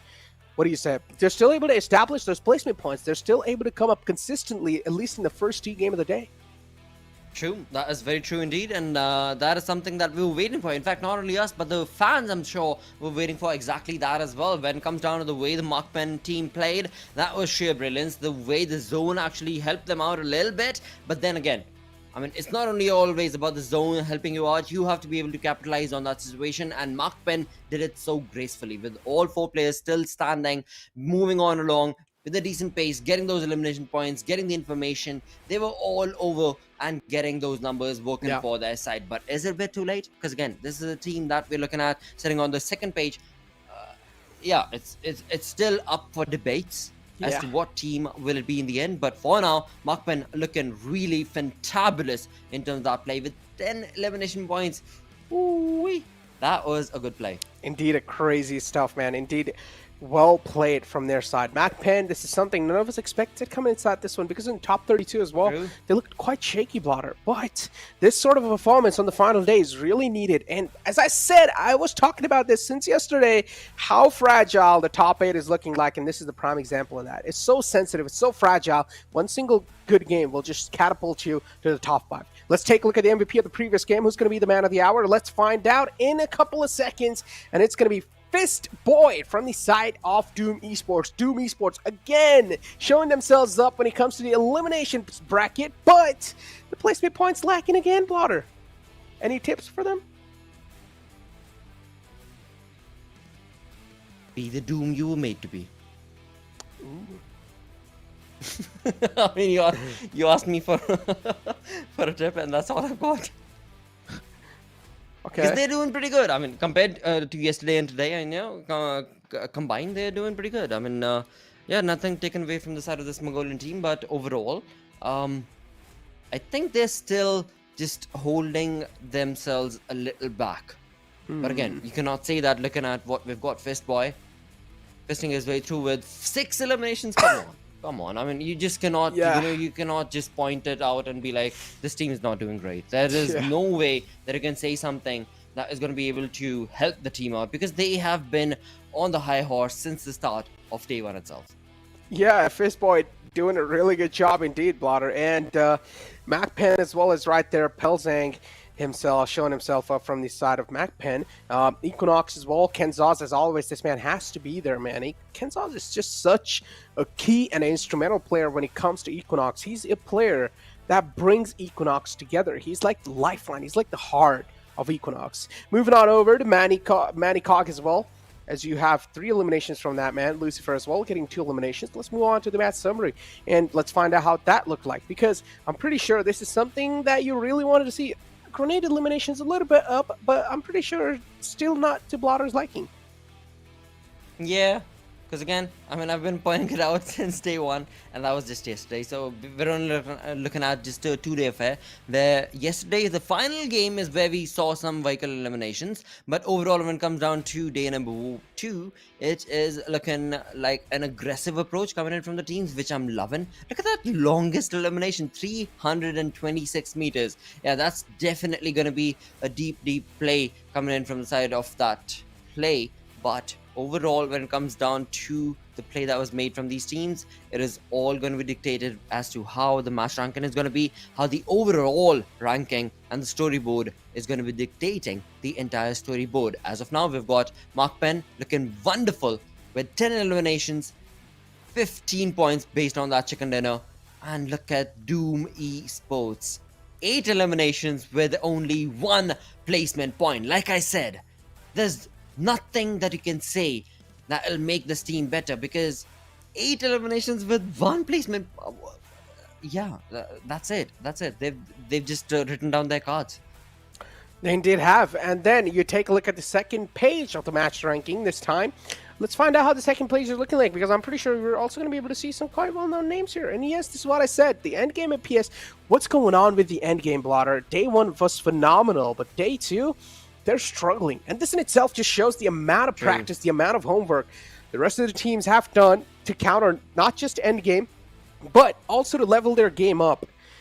And this is why the end game now are struggling. The end game will need to try something new. They will need to whip out a new strategy from there. As I even was pointing out yesterday, if plan A is not working anymore, go for the plan B, because that's the only way you can either try and do something. But the end game after this sort of a game as well, again, replicating what they did in the past, they cannot really keep on doing the same thing. Let's move on over and take a look at another graphic, because the end game, I'm definitely quite disappointed with the way they're doing. And even in the damage graph, you just don't see end game anywhere close. I mean, I understand when it comes to the elimination, that's not how the end game likes to play it, but they're just not doing good even in the brackets of placement. Yeah. It's just not long enough, mate. It's just not working out for them. It's just something that they're not able to capitalize upon. And that is something that will definitely haunt them.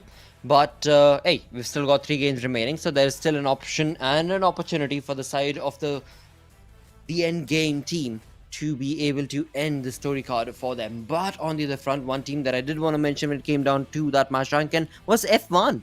I mean, this team, they're on a rock solid start for day number 2. Yeah, they are. They indeed are.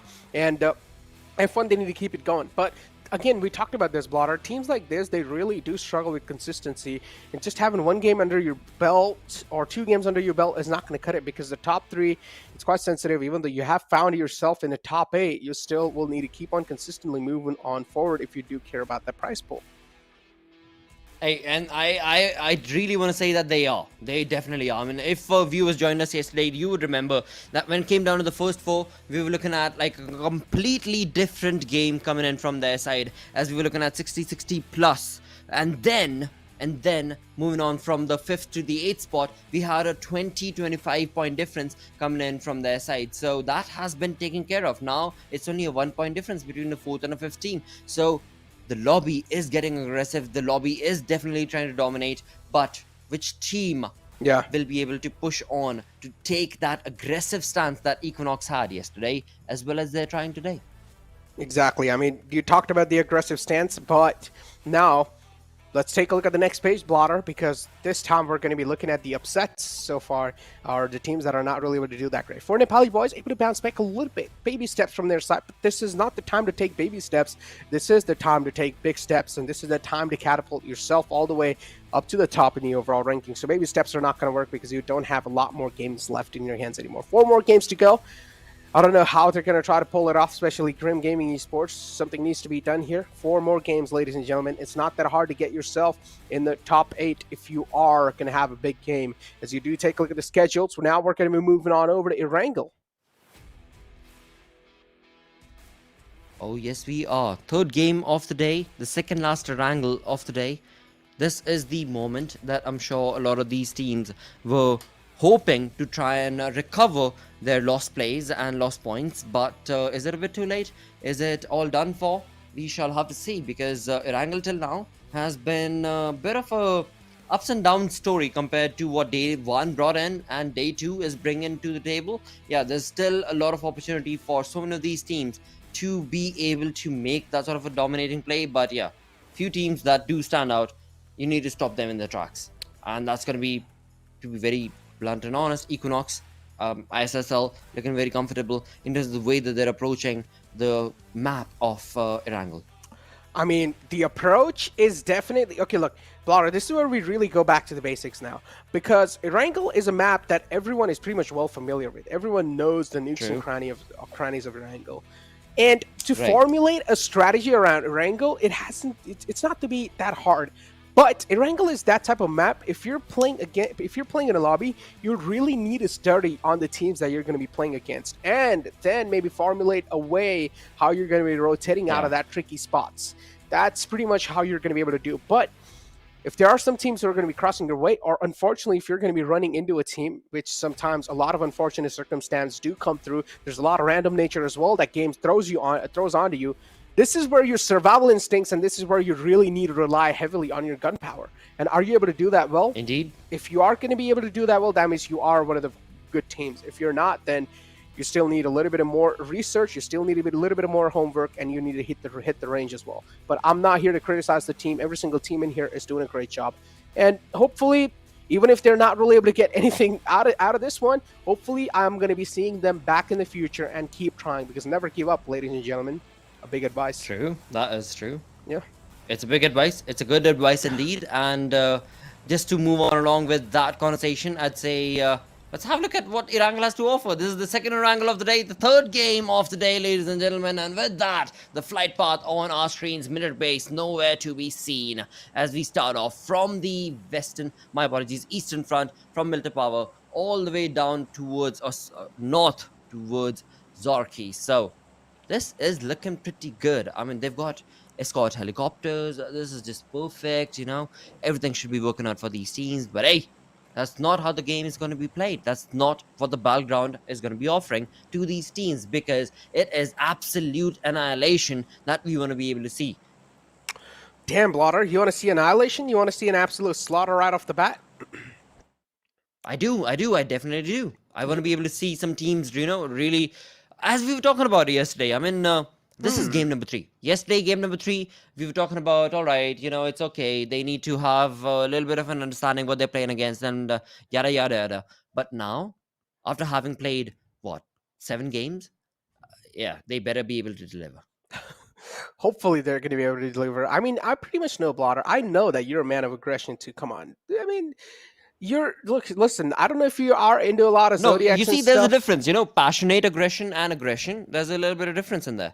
You got to be passionate about the aggressive approach that you're going to be able to bring in. I love all sorts of just aggression. Aggressive, yeah, it's let's hear it from you. I mean, who doesn't, man? Come on, you know what I'm saying? It just gives you so much of an adrenaline rush and stuff. It's great, you know. And stuff he says.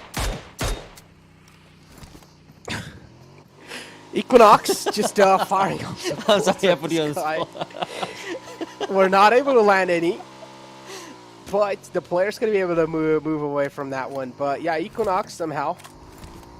Again, I mean, they're just able to get the guns in their hands, and somehow the confidence that this team have, man, they're just not scared of fighting. And makes sense too, Blotter. They currently have a really nice cushion. They have 107 points. They're right above DE Gangsters, and DE Gangsters only have 80, or which is 79 points accumulated on their side. So they have a nice little safety cushion they can rely on. So Equinox, they can go all gun blazing if they want. I believe they definitely can, and I think they're trying to. It's just they're being cautious about it because they know what's up at stake, right? And so do the other teams as well. And look at Rex and RC. They were just driving towards the exact same area that the team was in, that we were just talking about, that was going to be Equinox, and thankfully they did not. Because they have no utility, they've got no loot, and Rex and RC, I mean, yeah, they're playing it YOLO approach. Let's see how it goes, sort of a play. Let's see where exactly are we going to be finding the best loot, where indeed I can very well say the loot that they're going to be working towards, the area that they're in, are not looking too good, but I'm sure they've got a plan. Hopefully they have, man. Look, if you're going to be playing at this type of level, you've got to have a plan, and you have to have a plan. But if it doesn't work out, then what do you rely on? It's the plan C, as I said. But now, as we do have Rex and RC, previous game was something that was quite hurtful for them. So Rex and RC, they will try to pull off something in this one. For Nepali boys too, not really having that great of a start, but slowly and steadily, as I said, the baby steps are being seen in the overall rankings, but the baby steps are not going to be enough. For Nepali boys, need a massive chicken dinner. They did get one yesterday in Sandhawk, but they will at least need to have some consistency in the other map too.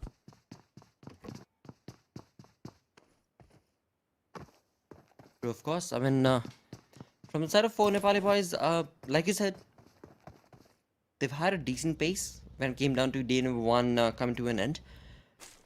For now, they just need to get up on that play as well, once again, to be able to dominate. And this being the final day, this being game number 3, with only 2 games remaining for the day, of the entire league itself, of the entire tournament itself, I think they've missed the mark, is what I want to say. But hey, it's not too late. I don't want to call them out like that, because they did showcase some brilliant plays coming in from their side. They did showcase some perfect opportunistic plays, in fact, where they were able to read the lobby and work it out in their favor. Read the lobby. I mean, you had your time to read the lobby, right? And so far, the homeworks are working. But what if a team throws a curveball? What if a team has 2 strats ready and they just pull off another strat too? That's some time when your homework will kind of struggle. And that's when you will need to have a little adaptive nature. I'm not going to lie, every single team in here needs to develop a sense of adaptation, because, as I said, the game throws a lot of randomness in front of you, and how are you going to be able to overcome? This is what you learn from some of the top teams currently, for example, DE Gangsters. I'm not really going to bring up the name of Equinox, because Equinox, there's just firepower is just so really good that Equinox, no matter, even if a random situation is thrown on top of them, they will just get out of that sure firepower.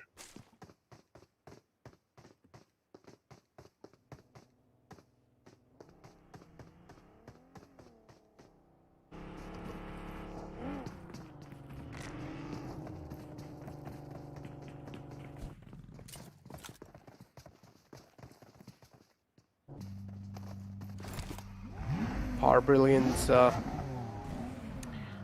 one of those teams. Absolutely. Yeah. All the way in Pachinki, have a really good spot to play around. So Power Brilliance, again, they start off in quite a centralized spot on the map of Erangel. Rotating out from that shouldn't really be that tough of a task unless you're surrounded by teams. But again, Pachinki is covered by quite a lot of open areas, so it's going to be quite tough to expect a team around. On the other hand, you have Flames 1 Goku. Yeah, as you brought him up too in the past, Goku has been doing a great job with the entire squad of Flames 1, but is that enough? We'll only be able to find out after this game, Blotter. Yeah, I question that as well. I would say it's a bit too late, but again, I'm no person to question anything, because they're so much better than me. So I'm sure F1 still have an opportunity to be able to just revive themselves back up in the overall storyboard. For now, though, things not looking good for their side. On the other front, on the absolute other front, is going to be the side of Doom Esports, who have been retaliating, who have been resilient, who have been annihilating all the teams that they go on across. But today, we're still definitely waiting for that sort of a play coming in from their side. Yesterday, on game number 3, we saw them with 14 eliminations with a chicken dinner. So you know what? I mean, they've caused this curse for themselves, is what I would say. I mean, if they did that and then they walk away with what, 2 eliminations, it's just gonna be like, all right. Did you see that F1 in the kill feed? I think so. One of the players just fell to his death. But yeah, on the other hand, MAKPEN though having a great game in the previous one. This time making quite a lot of mistakes too. They could have almost caught a knockout.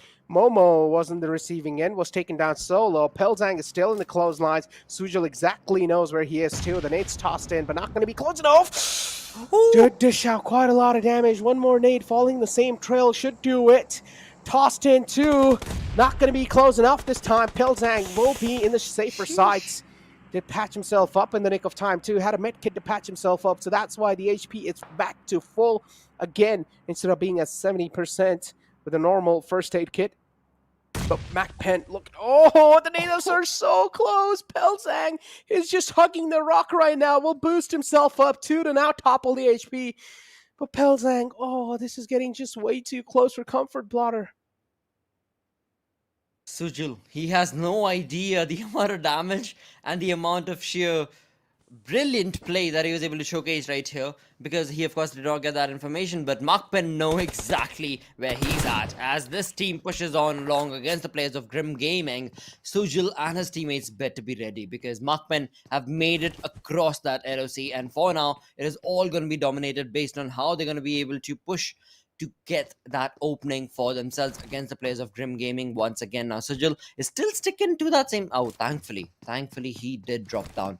That's exactly what I was thinking about. Like, you do not want to be sticking at that same exact position. You want to be able to cover different angles, and that's what Sujil is going to be working towards, to be able to help out his teammates. But MAKPEN, I mean, they are the wise ones as well, because they are creating that flank angle, and so is Grim Gaming as well. What a perfect mind play game is what this fight is going to turn out to be. But F1, we did see them in the back lines. They were on top of that hill.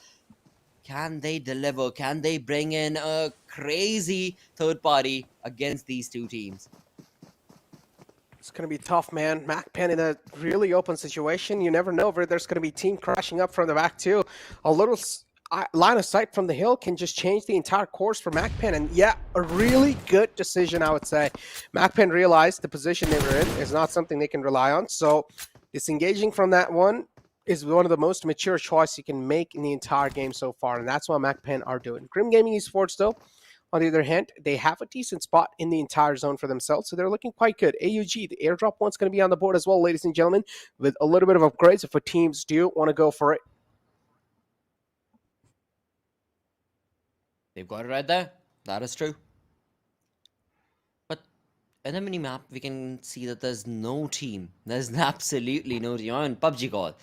This is just perfect mind game that they love to play, right? It's out in the open. Yeah. They've got a little bit of cover with a tractor. But is that enough to lure a team to go out in the open to get that without them knowing what's going to be in there? Yeah, that's the reason why we end up seeing only one or two airdrops being looted. Apart from that, all the teams are just comfortable with their drop locations to get the best level 3 and level 2 suits for themselves. For now, as we move on across with the fights, we've got Grim Gaming on our screens as they try and make this rotation away from the fight that they were part of towards another one. And Rex and RC, Amar, what are you doing, mate? Alright, thankfully. Alright, he was just bullying. Look at that. He was just bullying the team to not be a part of the open fields. That is amazing to witness right there, where his teammates in the main map, we can clearly see, are just stuck behind those bales. Blotter, you know, we asked about everyone what sort of a day they had. What about you, Blotter? How was your day today? Let's not move into that, mate, because it has been horrendous. It has been absolutely horrendous. Damn, so you're having a bad day today? Hey. Are you gonna cry? Wait. Are we supposed to cry? I mean, if it wasn't in the dry run mark sheet, so I'm not entirely sure. Okay, that was not a cry, man. That was not. See, you asking for cringy moments, so I'm giving you one because there's nothing happening on the map. So I'm just like, all right, man, I'm gonna carry on and long. Bro, have you seen one of those videos that they're trying to make it funny and they're trying to do a ghost cosplay and they're trying to scare someone? They're like, "Oh, I'm a ghost." That's what it literally felt like, Blotter. And that's exactly what it was, and you laughed your ass off, and that's exactly what it was about. I should not do. You see exactly what you're doing? You're getting me off my rockers, mate. I'm sitting right here in the center looking at this team getting into the fist of the first perfect place, which is going to be Fistbone, getting right there in the center. Look at that. Doom making an entry into the zone along with that. Grim getting grimmed out thanks to, of course, DE Gangsters. You're one of those budget ghosts in the movie. Ain't that fair? Viewers, what do you think? You had a laugh. You had a fun time. It's a Sunday night, you know. We're all chilling. We're all enjoying. Yeah, not What do bad, you I think, guess. Not viewers? bad, not bad. Pretty good acting, I would say. I would give it a solid 2 out of 10. But yeah, Flames won in front of us. And Flames won just mowing down the players in the front. Actually, Flames won the whole they have currently on top of the hill. Pretty well settled defense, I would say, from them. True. I'd agree. I definitely agree. I mean, they were spot on in terms of getting that auditory information, and once they did, they knew exactly where to place their crosses, and they were very quick about that as well. And not only that, you know what, talking about the side of F1, they have had a brilliant play on day number 2. Day number 1, yeah, it was a shaky start, not gonna lie for sure, but overall, yeah, it's looking pretty good for their side. But yeah, you always have to raise up the question, right? We've only got 10 games in total. We're looking at this being the 7th game of the entire play. So is it a bit too late? Same can be said for the side of Team Time as well. But they're doing pretty brilliant on day number 2. So yeah, there's still an opportunity, as we saw on the overall leaderboard. The points are getting closer. You know, there's not that big a difference. So some good games, like 2-3 good games, and you could very well find yourself in the top 8 to the top 5. Good games is indeed, I mean, all you need, but man, how are they going to? As I said, lobby as well, it's toughened up, I would say. The level has definitely increased compared to yesterday, how the lobby was, and today, the teams came in well prepared, and now that's why you're seeing a lot of upsets. For example, the team that we were seeing, the end game, in the first 2 games, they're not willing to show themselves up. This is currently the 3rd game of the day, ladies and gentlemen, and you only have 2 more games after this. So this game is going to matter a lot for them. This game should just show their lifeline in the entire tournament.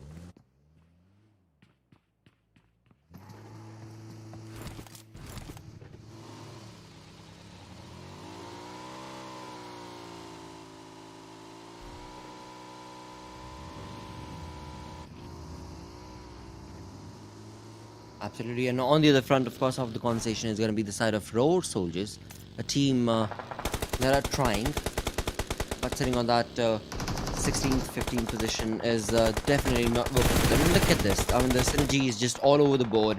One player has already moved in. They know that they've lost him to the cause. Second player moves in along just to be the bait and give away the point. And in doing so, by 7 were not that smart as well, as F1 got the better half of that fight, as they were able to steal away a point, and elimination maybe will be confirmed. We shall have to see in the kill feed. But Roar are not yet done with what a play that they've been able to play against the players of Equinox, where one player from Equinox has been dropped down, but elimination point has not yet been confirmed. Now it's all down between Brilliance and Equinox. Brilliance and Roar. My apologies, I'm Mr. Savage. Tries their best to take on those players, and what a domination. You know what? From the side of Roar, I have to point out, Mr. Savage has been a part of the limelight so many a times, as he's held himself to the cause, but HR. Yeah, I mean, don't get down with the UFP, but unfortunately, Doom steps in the crossfire and straight up just walks into the line of fire of that player, but Doom, they're still able to come back pretty strong in this one, but Sal moves out in the open. He's catching a lot of hurt too, doing so. Lucifer, again, the last man alive from ISSL. Noob trying to replicate what he did in the past as well, but Lucifer this time, it seems like the chances of escape are quite low, but no, instead he will take the fight to Doom, and he will find the opening as well. Sal goes down, now it's down to a one-on-one situation. The Maxine's quite huge in the M249, so Akaze is just going to keep on mowing the shots down as long as he's able to find some connections. Lucifer, a nice disengage from his side, will disengage himself up. Smoke tossed in the front. Or no, Christ, that's a nade. Hoping that maybe Lucifer will peek out from that window, but that was not the case. Lucifer as well, keeping a safe distance, realizes the fact that there might be some nades coming in.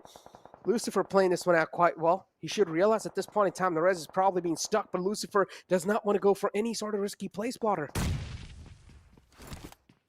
True, absolutely, and they should not as well, of course, because after all, when it comes down to the way that the fight and the game and the day is turning out to be, all these teams that were like kind of low-key sleeping yesterday are looking pretty good. In fact, I mean they've woken up, and they're bringing in a bit of the kind of play that the view is also anticipated, you know? The teams and the fans want to be able to just be a part of those fights. And this is exactly what they were waiting for.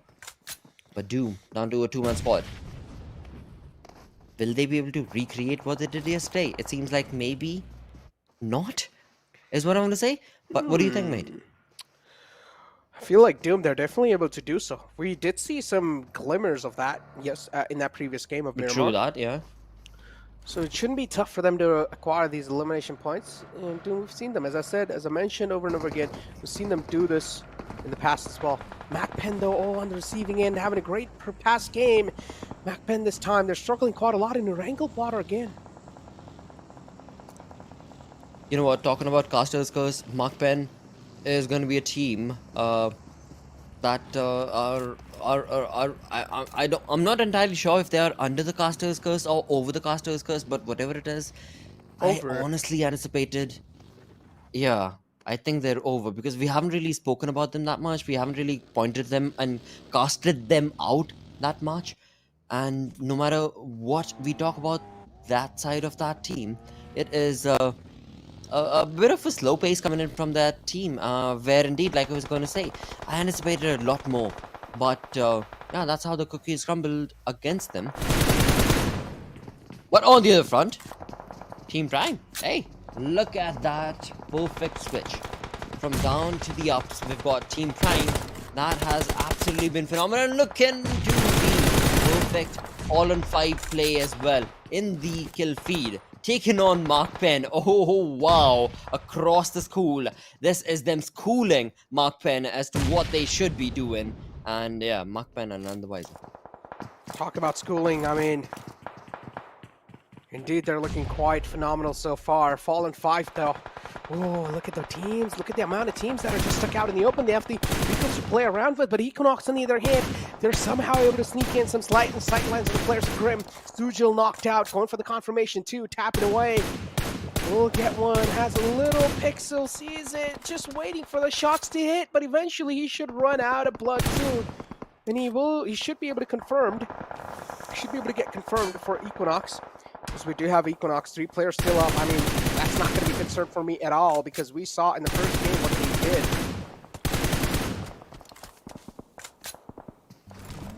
Of course, as we look at this Equinox fight taken on with the 3-man army against that players that are all set up from the side of 4 Nepali boys in the compound, and this team being out in the open, they're utilizing those vehicles like a perfect magnet for the side of, well, alright, we've got Rex as well. So Equinox not having a good side of this fight. They've got 2 to 3 teams right on top of their position, and information has been relayed.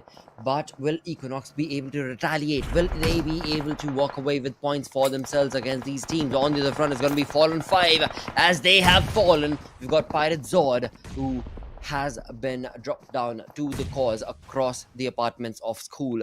As we move back down to the side of Rex and RC. Once again, these teams that we're talking about, they're all out in the open. They're all away from the zone. They are, actually. Rex and RC just jumping around, trying to scout the areas. We'll spot out the players in the front. Equinox just mowing the fields. Is able to blow the vehicle up, but Doc now moving on close. F1-2 right there. Team Prime as well, this time on the receiving end. Equinox, unfortunately, down to a 2-man squad. Now my concerns are definitely raised as we have MAKPEN against the players of Fallen 5. MAKPEN, 3-on-3 situation. MAKPEN in the lower side. Fallen 5 having a little upper edge over them. But the upper edge inside a building won't really matter unless MAKPEN makes some different mistakes. Belting almost on the verge of making that mistake, and that's what exactly happens. Tanae sneaks in inside the window, or inside the door, and finds 2 knockouts. A big name from the side of Pirate Zod.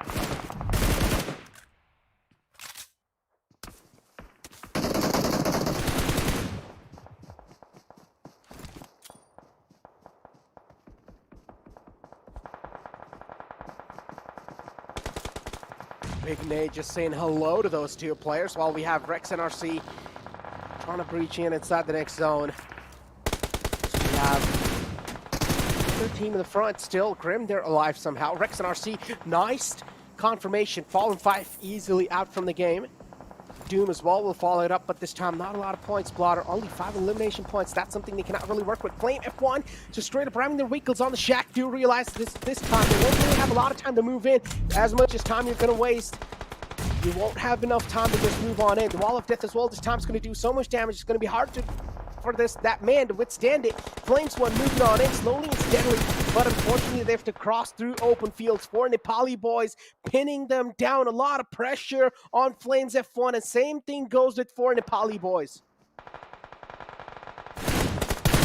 Absolutely, with 16 remaining, this is an equal side conversation where indeed this could go either way, but we shall have to see which side is going to be able to crumble and which side will be able to take the better half of this entire 2-day affair. One not looking too good as they have been caught out in the open with a smaller shot not open for them. The end game, I'm just going to point that out. The end game are missing, but not for long because they jump in with a perfect rescue to their cause and their name as they bring in 7 defeats. 7 defeats is what is 8. In fact, correction is going to be what? Wow, they're not yet done. But hey, Rex and RC looking pretty good. I mean, Team Endgame really needed this, Blotter. They really desperately needed this because they were slipping away from the top 5, but this one should bring a lifeline back again. Should get the blood pumping, should get the blood flowing as well. Cyclone from the side of GOZA will return the favors against the players of the Endgame, but it's not going to be more than enough to stop the wave that the Endgame is bringing on this entire lobby. GOZA will get the confirmation flowing too. Cyclone doing a great job keeping those players down. Lakshay YT has went down. Cyclone sticking the raise on the fallen man. The end game with 2 players up. It should be a 3-on-2 battle between GOZA and the end game. But Rex and RC, he knows that GOZA has their backs turned onto him. So Rex and RC might just be the spoiler of this entire lobby, Blotter. Oh, this could be the one. This could definitely be the one where indeed the end game are going to be just completely causing chaos in this attack. No, that was your glimmer of hope. You should not have killed him.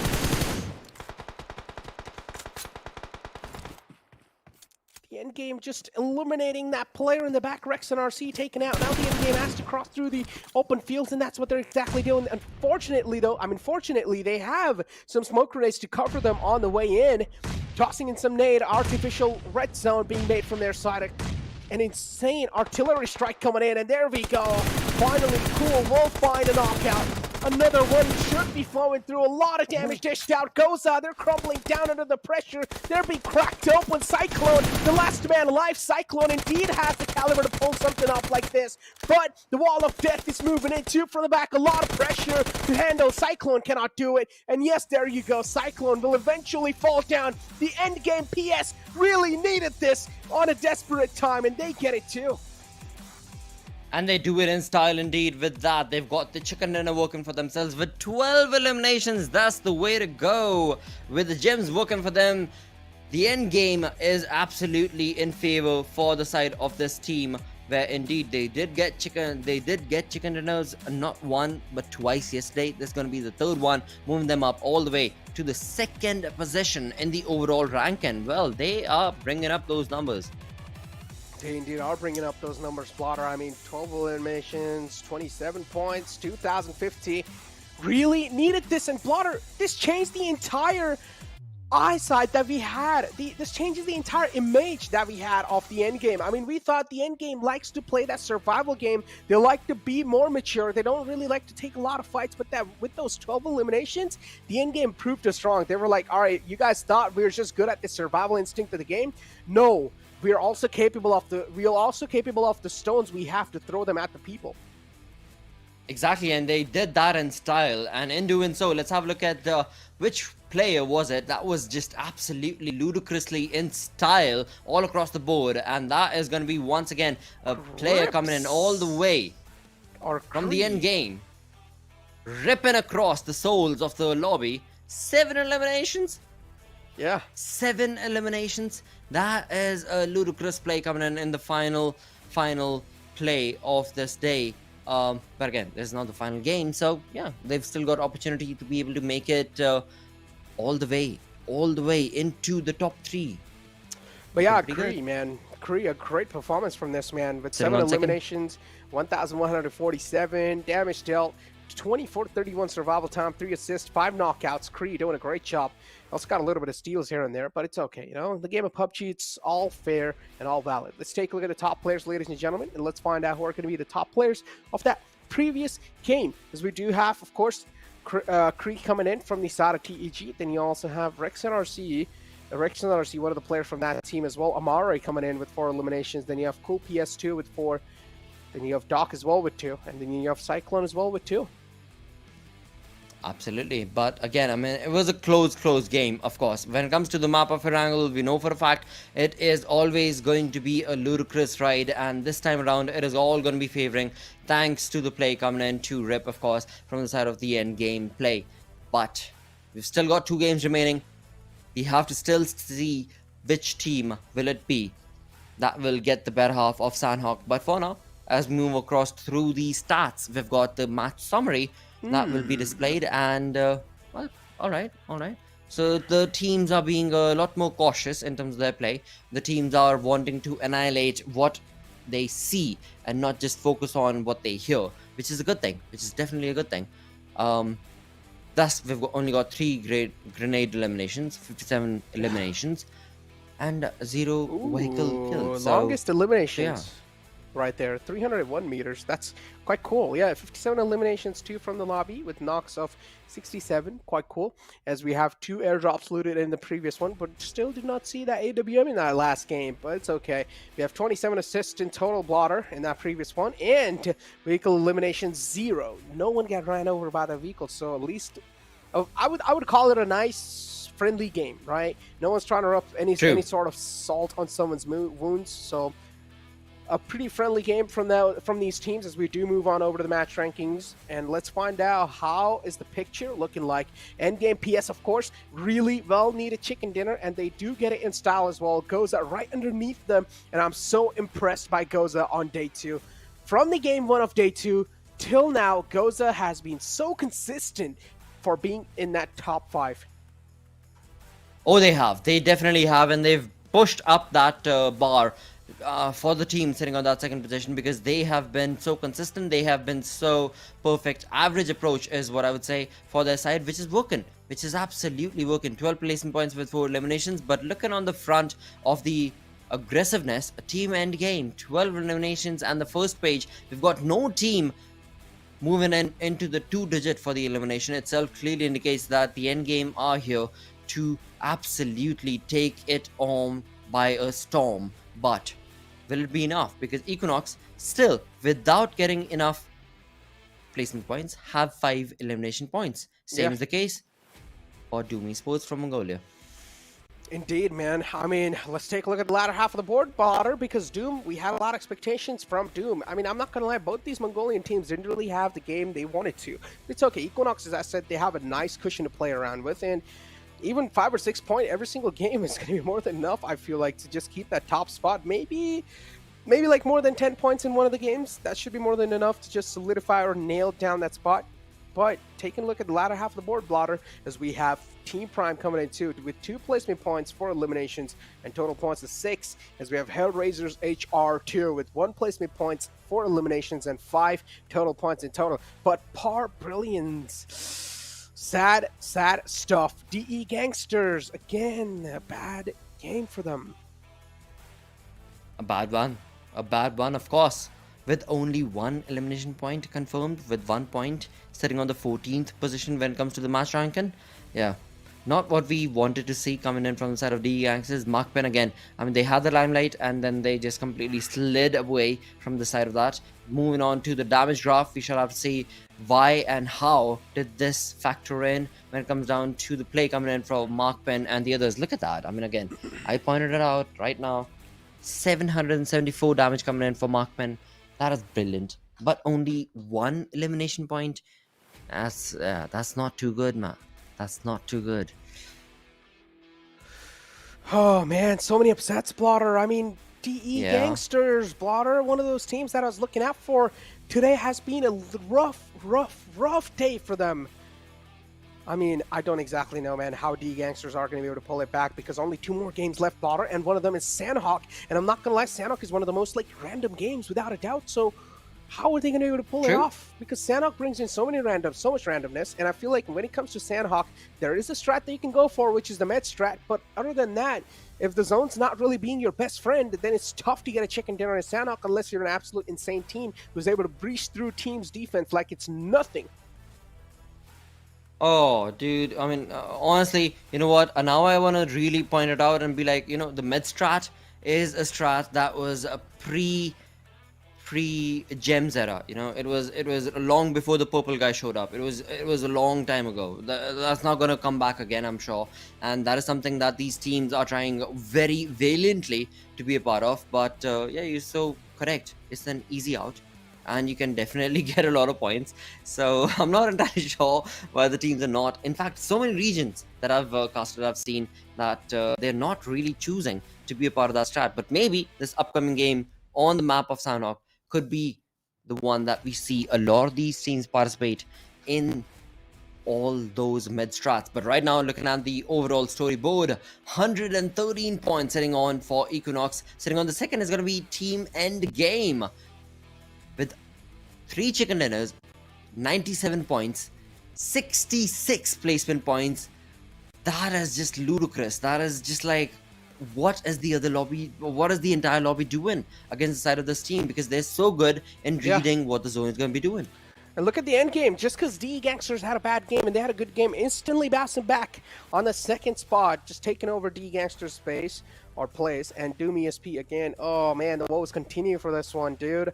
I don't know what's going to help them. Blotter, Doom ESP. Ooh, something needs to be done because today's as well, they're struggling. I mean, they are getting points here and there, but that's not enough. Something more needs to be done because teams like GOZA, they're having consistent performances and they're able to keep themselves up and up and up. They're able to keep the consistency flowing. They're able to keep just climbing up and up in the ladder. When it comes to the latter half of the board, though, ladies and gentlemen, for Nepali boys, the baby steps somewhere are showing now, but is that enough? I personally don't think so. That's enough. This Sanhok game has to be a big game for them. If this one slips out, then everything will be pushed on over to the last game. And imagine the amount of nerves, the amount of shaky nerve this team's going to have. A lot of pressure to deal with, Blotter, but you still got to keep your hands steady. You got no other option. Indeed, with that, we move on through to the second last game of the entire tourney, where we are going to be jumping into the map of Sanhok. But we shall have to see which team will be the one that'll get the better half of the zone and be able to place themselves on top. For now, looking very comfortable is going to be the side of Mongolian teams, but not that far away is going to be the side of the team joining all the way from Philippines is going to be the end game. And that team, again, yeah, they have really rooted it down. They know exactly what they're doing. They know how they want to be able to play it, and nothing taken away from them. Exactly. As you did mention, nothing to take away from them. And I'm not going to lie, nothing taken away even from the teams that are all the way in the latter half of the board too, ladies and gentlemen. The team that is currently sitting at the last place too. As I said, you never know when these teams are going to come back stronger in the future. So as I'm saying, guys, I mean, they're already going through a tough time because they're not doing that great in the tournament. So don't give them more hate because they really don't need it. So make sure to encourage them, make sure to motivate them if you are a real fan and if you want to see them back even in full force in the next competitions, right? Well, wait. I just want to ask, are you guys giving hate in the chat? Like, what do you base that on? Necro? I mean, it's just like a normal viewer's mentality, right, Blotter? If the team that they really want to do good, if they're not really able to do that great, as a fan, you have a little disappointment. And sometimes you might as well just give hate. I mean, this is something that goes on in the community. Come on. This is something that goes on everywhere. No, that's not what I do. I'm pretty sure that's what you do, though. Right. I really don't care. I'm sure the entire fan base knows that as well, because I don't choose at all. But with that, as we move on and have a look at Negro, I'm sorry. But as we move on and have a look at the second last game, we are going to be... I mean, you asked, dude. You asked. You just stepped into it, right? Listen, I said if there's love, why hate, man? You know? If there's love, why hate? Just give out love. It's a good advice, Blotter. Maybe you should take it. Yeah, but is there supposed to be love? Yes, sure. Humans are supposed to love each other. you know? Yep. Definitely. There we go, ladies and gentlemen. With that done and discussed and set in stone, we're moving on to the second last game of this PMCO right here from South Asia, and we are looking at the Sandhawk map, where indeed, talking about the first approach or the first blood situations, well, we've actually got a couple of teams that are going to be around in the vicinity, but they're going to be pretty spread out. But also, along with that, I do want to point out what F1 is doing. I mean, F1, they have had a league the of their own, is circle! what I want to say. And the zone, yep. That is, exactly Wow. what we want to be able to see. 40% of the zone's currently in the water. So this is quite interesting, Blotter. Not a lot of landmass already in the first zone. That means teams will be struggling right off the bat to get inside and find a nice safe spot. You talk about a safe spot, TEG, they have a good one, but the only team that can be a little problematic for them has to be ISSL Noob Alliance. Could be the case. But now, of course, they're set up on different areas for themselves. So they're just a little spread out. But for how long? Because again, as Necro pointed out, the zone is all the way down to the western side. And as it starts constricting, it is going to get really difficult. Really difficult, in fact, for the teams that are sitting on the eastern side. We've got GOZA, we've got F1. Well, again, never mind F1, because they're playing in, I don't know what Formula One race they've got going on with the approach that they've got on the spread into the way that they've got going on the map of Sandhawk. But on the other side is also going to be DE, Gangsters, and yeah, they need to make that rotation quick. But it's doable. Again, it's a small map. It's clearly going to be easy. Or not. Maybe. Lotta, just had a little question, you know? How do you like to start your day off? Like in the breakfast, what do you like to eat? Oh. Chicken dinner, mate. That's exactly how I do But it with Rex and dinner, RC. Absolutely. Doing it to perfection. And there is absolutely no way. There is no way Brilliance player is going to be able to walk out of that. Devil boy, you better be careful, mate. Listen, there is no way. Potter, I asked you about breakfast, man. You said chicken dinner. It's dinner, dude. You eat dinner at nighttime. Yeah, don't we all? I mean, we're gamers, right? We sleep at like what? 6 o'clock in the morning? 5 o'clock in the morning? Nah, I'm not gonna lie. Recently, I've been trying to fix up my schedule. I know it's hard to believe, but I am. Oh no! Necro's out the squad! No, guys, it's not like that. Listen, guys, all right? I'm a gamer boy, man. You guys can literally just check out my socials. I keep on uploading clips here and there. But yeah, we have ISSL Noob Alliance for now. Lucifer just eyeing out the area in the front. Does know there's a team quite close and trying to invade their privacy. As you have Creed 2, here's the footsteps, but Jimmy is way too quick to react. And the end game won't get enough amount of time. Creed especially won't get enough time to react back in time. So endgame already in a huge disadvantage. It's a 3-on-4 situation, Blotter. What do you think the outcome's going to be? Numbers advantage, maybe, but again, the way this team is playing is looking like, okay, never mind, it is a 3v3 situation, and now this is not the play that I wanted to make or create for the side of ISSL Noob, but it seems like I kind of cursed them a little bit. I really wanted to see ISSL Noob get the better half of this fight, but Jimmy just jumped in, and yeah, that kind of broke this fight even. So we've got 3v3 situation, and never mind that, we've got Lucifer, the man Necro started off with, is down all by himself, and he is supposed to be the one to help out the side of this team of ISSL Noob. Oh my Will they God. be able to get those points? Yeah, easily. What just happened? A team that won the previous game from a complete high now to a complete low. The end game, I'm pretty sure even they didn't expect that this is going to be their end game. This early off in the game of Sandhawk, oh my God, and an unexpected just happens, and the end game are just absolutely surprised about what just happened to them. I'm pretty sure they're trying to recover from the shock that they've just gotten. Yeah, but I can understand that. You know, I mean, they had a really good first game, or rather previous game, sorry, the third game of the day, and now they're just trying to recuperate, and sadly, yeah, even if they wanted to get a few points, they were just not able to do so against the players of ISSL Noob, wherein ISSL Noob were that much more determined. But moving away from that fight towards the next one, we've got Power Brilliance against the players of Equinox, none other. And Equinox needs to be stopped. And Power Brilliance are doing it. They're trying their level best. They've already lost one of their boys. That's going to be Devil. And Deku is down by his lonesome. And it seems like for not for long, as Equinox are going to be able to deliver that play and get 2 points, elimination points for themselves. So Power Brilliance, yeah. A bit of a tough luck situation for them. Yes. Has to be a little tough luck, but Rex and RC on the other hand, though, Amare just tossing in some utilities in the front. Hoping that maybe some of them will connect. Oh, this one's quite close. Just crawls right next to him, but still Amare, that's not going to be enough. Grim, one of the players just stuck in the watchtower. Oh, he's taken down so low. Barely on a sliver of health, but it has the boost going too, so that should help him increase the HP slowly and steadily and eventually.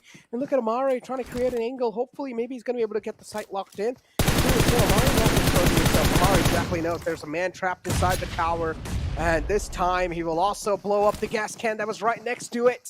A great way to take the man out.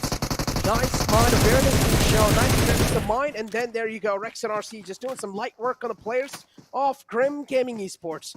Grim Gaming, they're not having the tournament of their life.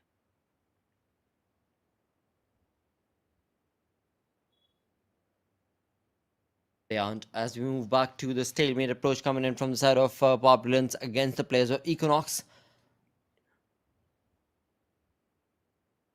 Slow low-key play coming in from the side of this team. Both these teams, in fact. But Equinox seems to be the one that will get or try and get the better half of this entire saga, where indeed they have pushed on with a Vector in Manix, and it is going to be tough luck for him. But he has a safety net of the compound working for him. Huh. I guess I said that too soon, because the utilities are not going to be allowing and providing him the cover that he thought he had. And in doing so, the numbers advantage going to be favoring Equinox, and they are done easily, just like that, with a perfect synergistic approach. You know what? Communication is key. We've spoken about that again and again, and that is exactly what has been dictated right here with the way Equinox were able to create that sort of a play. And look at that, man in the back, creating that flank angle just in case somebody jumps out and tries to run away, walk away. Well, he's got it in his tracks, and that's exactly how sneaky play is going to be created from the side of Equinox as they get 3 elimination points for their side with all 4 players still standing. Still though, 14 teams alive and 52 players in total. Rex and RC doing so good so far. Doom was the casualty, but is this 3-man squad going to be able to roll over other teams too? DE Gangsters not really having a day of their life today. Something needs to be pulled off. Something critical needs to be done from their side as well. They need a chicken dinner desperately to hold on to the spot they have currently. If Doom Esports gets in one good game, DE Gangsters' position will be compromised, and I'm pretty sure they do not want to be out of that top 3.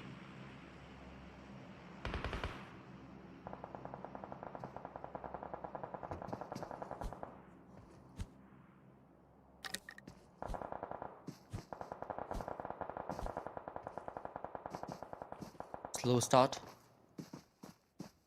for the side of DE Gangsters. In fact, day number 2 itself has been a little bit of a slow. Wait, what?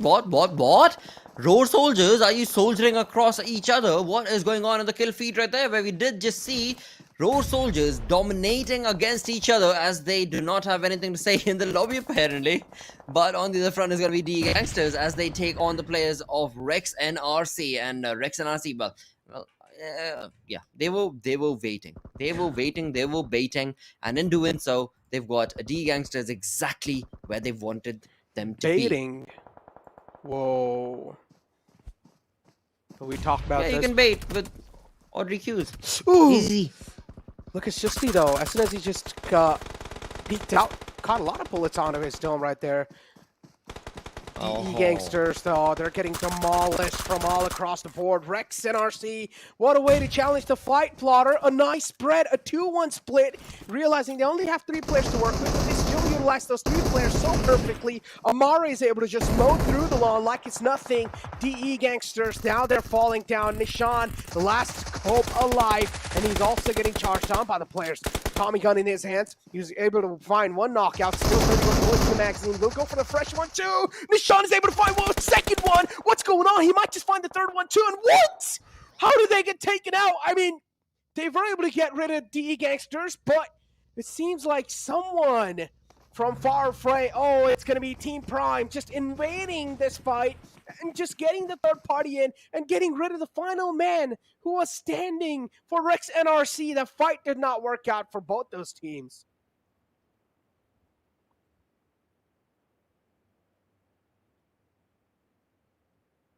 Oh, well. It did not, but there's still so much more to be said when it comes down to the way the zone is going to be playing this out. Once again, it seems like the first triangle zone is going to be going on down towards the center of these two maps, and whoa, we've still got Road Soldier's Bunny all by his lonesome in the water at Tambang, where he has no idea there are teams waiting for him.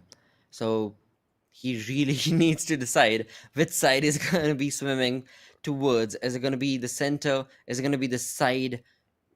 Wherever it is, I hope it works out for him, because right now when it comes down to the domination side of things, all these teams, they are not waiting on for a Christmas story. They are done. They are dusted. They're like, all right, this is the second last game and the game is afoot. And that's exactly how these teams are taking it.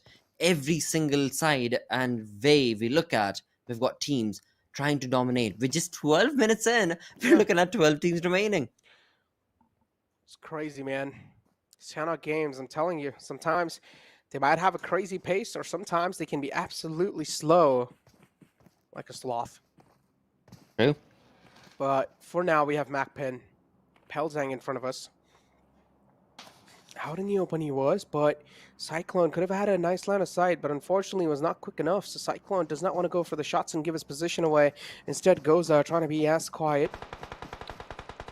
Really sneaky, I would say. Look at GOZA, the way they're moving around, man. They know someone's around them. They just want some free shots. But GOZA, did they just catch some bullets from the back? Because I saw a little bit of hit markers. Oh, did they? I don't think so, no. I think so. It was just a little... But yeah, MAKPEN, look at them. They're pretty oblivious that they're getting trailed.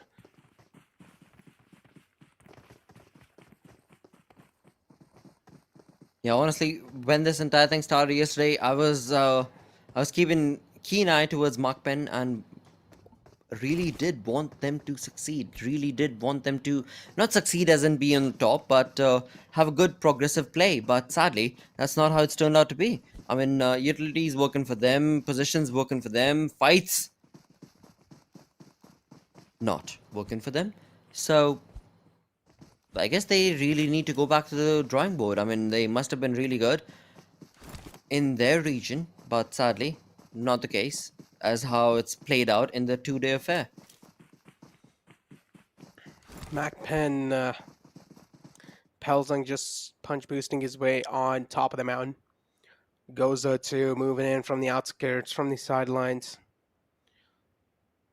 So you have 4 Nepali boys still playing on the edge. The next circle's not gonna center on up, still having a little bit of piece of the top left island off that Camp Alpha island, but the majority of the bottom island. So this is pretty much like, at this point, it's well known that this next circle is probably going to be shifting down south. So every single team should start booking it down south. But right exactly in south, is it going to be shifting left or is it going to be shifting right? Well, Equinox, I hope you better listening, because it has been said right here and it is very clearly evident that you need to move. Equinox have been stuck at that Camp Alpha Island for a long time. They were hoping and waiting that there would be a rotation and a shift coming in towards their side, but that's not the case. And right now also, they're just waiting, they're just chilling. They're wanting the other teams to take themselves out as they jump into the final moments of the game. For now, it is going to be MAKPEN against the players of GOZA, as GOZA are out in the open against Pelzang, and he has the information, but a 2-man split coming in from GOZA could maybe just help their cause. I'm pretty sure, though, the cause is something that's not going to be enough. GOZA still moving on in the outskirts, man. Look at them, just trying not to be spotted, trying not to be in anyone's radar, but they still get spotted. MAKPEN, what a nice pinpoint precision from them. Able to take out one of the players that goes down to a 3-man squad. GOZA as well now. They're handicapped, but not big time. They can still work around with a 3-man squad pretty well, unless as long as you're down to a 2-man squad, then now it start to be concerned for you. But GOZA, they've been having a phenomenal day today, and the baby steps are definitely working out because those baby steps were taken from the start of the day today. That's why the baby steps are working out. You cannot really go for baby steps at the last moments. Indeed, and talking about baby steps, that's exactly what Flames 1 have been on top of since yesterday. I mean, they're taking baby steps, of course, but is that enough? Is that going to be okay? I don't think so. I think it's going to be a bit of a hard truth that they're going to have to face. That, no matter how hard they tried, Joker, Goku, we've seen them again and again. It seems like the entire league has kind of run away from them. It indeed has. Then we also have Team Prime in front of us. Mujrim just scouting it out. Looking around, doesn't exactly know how he should work around this time. Because Team Prime, they're in the edge of the zone. There's one team right next to him too, pretty close actually, right in the next compound.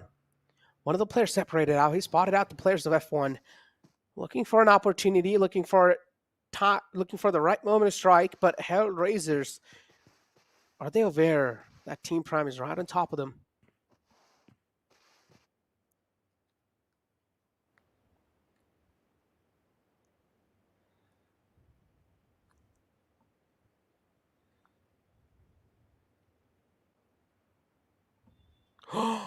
I told you, man, the circle's going to be shifting down south, and that's what exactly happened, Blotter. But was it left or right? The mystery has been revealed. The circle's going to be shifting on the right side.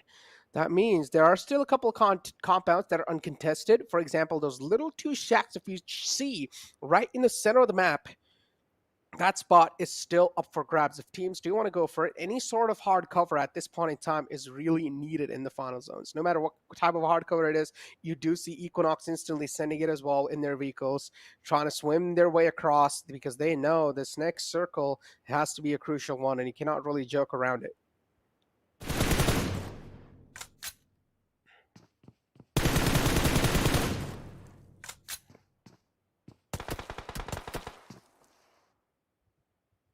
ISSL Noob right there on the map. We're looking very comfortable in the compound that they were in. For now, once again, I mean, we're looking at 12 teams remaining at 12-minute marker. And since the past 6-7 minutes, it's been a little bit of a slowpoke play coming in from these teams as they realize, oh, it's the second last game. Gonna go. All right, yeah, I didn't need that much detail. Like, you're gonna go is fine. But talking about the way the teams are playing themselves, yeah, I do want to point out that it's gonna be a bit of a slowpoke play coming in from the side of these teams that are remaining. Once again, 12 teams that are in front of us. MAKPEN against the players of Prime now by 7. They are so close. Smart, you better be smart. And what a play coming in with the utility advantage going in his favor. He's going to be absolutely demolishing the position coming in from MAKPEN's play. And that is it, is what I'm going to say. MAKPEN, you do not stand a chance. Or do you? You better stand up to the cause as they're trying to bring up their utility as well. But it's not going to help them to the cause as it is by 7's Roshan coming in with the help of Mujrim, and that is it. That is all that it took to help them bring this team down to their knees and out for the cause as MAKPEN have been eliminated. Wow, what a play coming in from the side of that team. And as we move on through from one fight to the next, we've got GOZA taking on a lot of heads. And it is thanks to Nepali boys. They are bringing in a lot of domination. But hey, viewers, keep in mind, we've got 3 teams that are going to be moving away from this entire lobby. From Nepal, from Pakistan, and other regions, and that is how it's going to be played out. So that's what we are looking at basically. For now, when it comes to the live ranking itself, we've got Equinox looking very competitive with 113 points plus 4 based on the kill feed that we are provided with. So there's no... Well, that was quick, but welcome back, Necro. But yeah, just talking about the way Equinox have been able to, accumulate those points, that has been quick as well. You've got 113 points, and even though they were dropped down low just a little bit, yeah, they were not happy with that. They just pushed on along to get the best for themselves, and in doing so, they have gotten...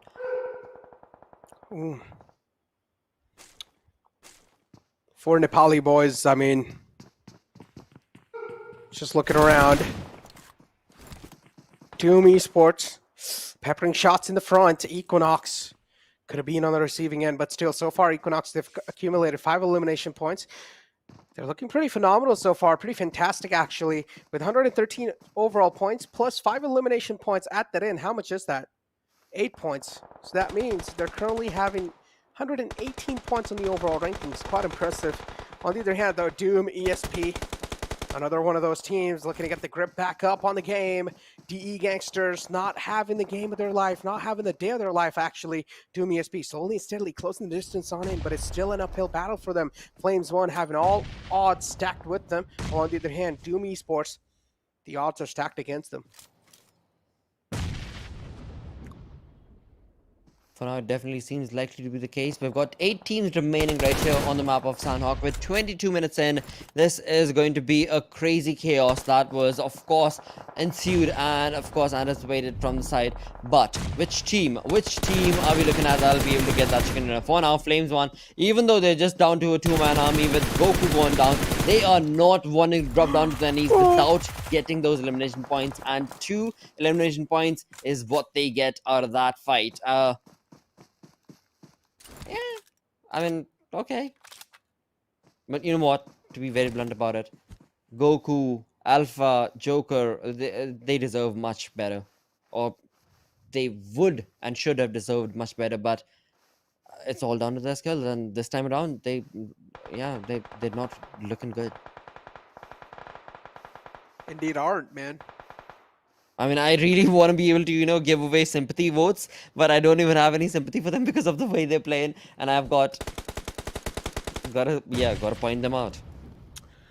I mean, I told you, bro.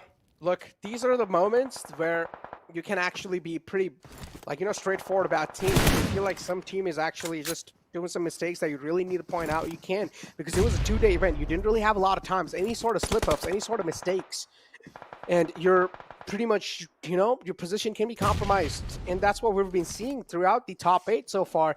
I called this, it's fragile, it's quite sensitive. And as soon as one little game slip up, the entire outcome or the entire course is just changing on the top 8. And the overall rankings are quite weird too. But for now, we have Equinox in front of us. And Equinox, they are looking like the team that's just shredding everyone in their way. And ISSL this time might just be on the receiving end, and that's what exactly is happening. The nade tossed in, and it's so perfect. Crawls right next to one of the players of ISSL Noob. Now it's Jimmy in the back lines to also secure the fallen man, but also trying to get a life from this spot. Oh, nice quick peek. Kenzos falls down, but still dealt an insane amount of damage. Kenzos is able to retaliate back in style. Lucifer will find another one flowing through. Equinox, now the tables are being turned. The tides are turned against them. The wind is blowing in the favor of ISSL Noob as they keep on marching forward. Equinox, it seems like they should be crumbling down soon enough, and that's what exactly happens. ISSL Noobs, what a way to close out things against a team like Equinox. They've done it in style, as they were wanting to, and that is exactly what we were waiting for as well. I mean, a big team. Oh, wait. What am I saying? Because, of course, we're not yet done. We've got Doom, another team coming in all the way from Mongolia. Equinox done, but we've got Doom waiting and remaining, and ISSL Noob have another opportunity and a chance to be able to dominate and bring that team down. But it's, of course, not going to be that easy. But hey, numbers advantage maybe would be the one that would work out for them, and Doom being the one that will be the one annihilating the other Mongolian team. Yeah. A little bit of brain fart right there. But as we move on across, with 4 teams remaining, we've got HR, which is HellRaisers from Pakistan, with only 1-man army. That's going to be Z, just wanting to get 1 elimination point more for his team. 2 confirmed. What a perfect nade parade, but that's not going to be enough because he's going to be caught out. He is. ISSL Noob Alliance, Razor. Now look at this, man. ISSL Noob Alliance, one of those teams. Honestly, I'm really happy of seeing them in the top 3 here. And Sanhok just brings in such a randomness, right? Like, you're seeing one team dominating the entire game, but Sanhok brings in the variety. Sanhok gives a chance for other team as well to stand out, and to other teams as well get a chance to win the game. And this is what exactly is happening. ISSL Noob Alliance, one of those teams that hasn't gotten a single chicken dinner so far, they're able to get a chicken dinner in the Sanhok game.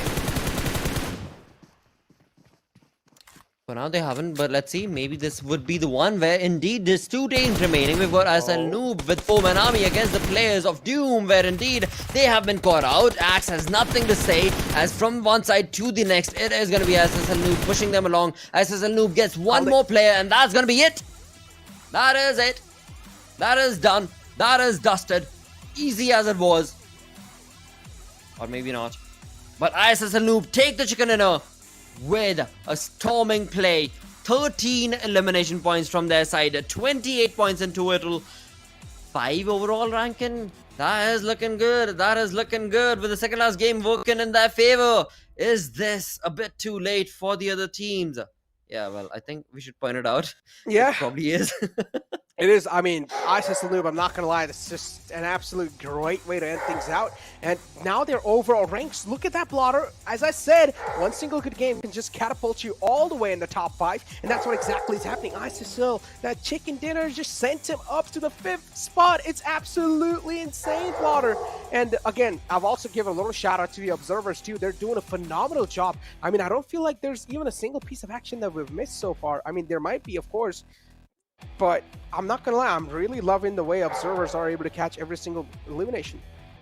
Oh, you know what I'm loving right now? I'm loving the fact that the observers are actually getting a hand and perfectly, absolutely dominating my dog barking in the back. Even he's appreciating the observers, man. He's really happy about this. ISSL Noob, what have you done? That was not anticipated. He's freaking out. He's freaking out. Annihilating play. The dog was freaking out. He's like, what just happened, guys? Absolutely. Give him a chance to commentate too, Blotter. You're selfish. Well, dude, he's been commentating as you were talking about it. You know what? You've been selfish. You should have stopped. He was talking in the back. I'm sure the viewers heard it, but I know I heard it too, but you know, I felt But like... he was just like, no, you know what? I just want to carry on because I don't care. Yeah, you know, I like that. I like that. You just said it here. Come on, come on. You just walked into that one. You just walked into that one. Dude, please, viewers, please keep that in mind. I'm a very nice person, all right? I'm a very nice person. That's cap. I call caps on that. I call cap. But moving on away towards a person that is not nice is going to be the MVP of the lobby, where indeed he does not need to be nice because that's how you get the most valuable player. That's going to be none other than Jimmy, joining in from the side of ISSL Noob Alliance with 5 elimination points all to his lonesome, all by himself, of course, with 25 minutes of survival time. That is GG play. Yeah, exactly. I mean, Jimmy just doing so good. And the conversion rate right there, 5 knocks and 5 elim, the conversion is so perfect. 100% conversion rate, pretty much. If there was a stat for conversion rate, I would just give it 100% because perfectly played from that man. Damage stats as well in front of us. 760 damage dealt with the survival time of 25-26. Jimmy, man, he's excelled in all aspects. I'm not going to lie. Well done by Jimmy from that game. Let's take a look at the top players, and let's take a glance at the rest of the players too who were able to dominate the lobby of Sanhok. And we have Lucifer too. Oh, it's just the top 3 are going to be ISSL Noob. A big game from them, Blotter. Wow. Wow. With 3 players chiming in along. Yeah, Neo, we hear you in the background. ISSL Noob with 3 players, of course. Jimmy. Yep, that is correct from Matrix, so he knows exactly what's at stake. He knows exactly what is not working out in the Matrix. He reads it, you know.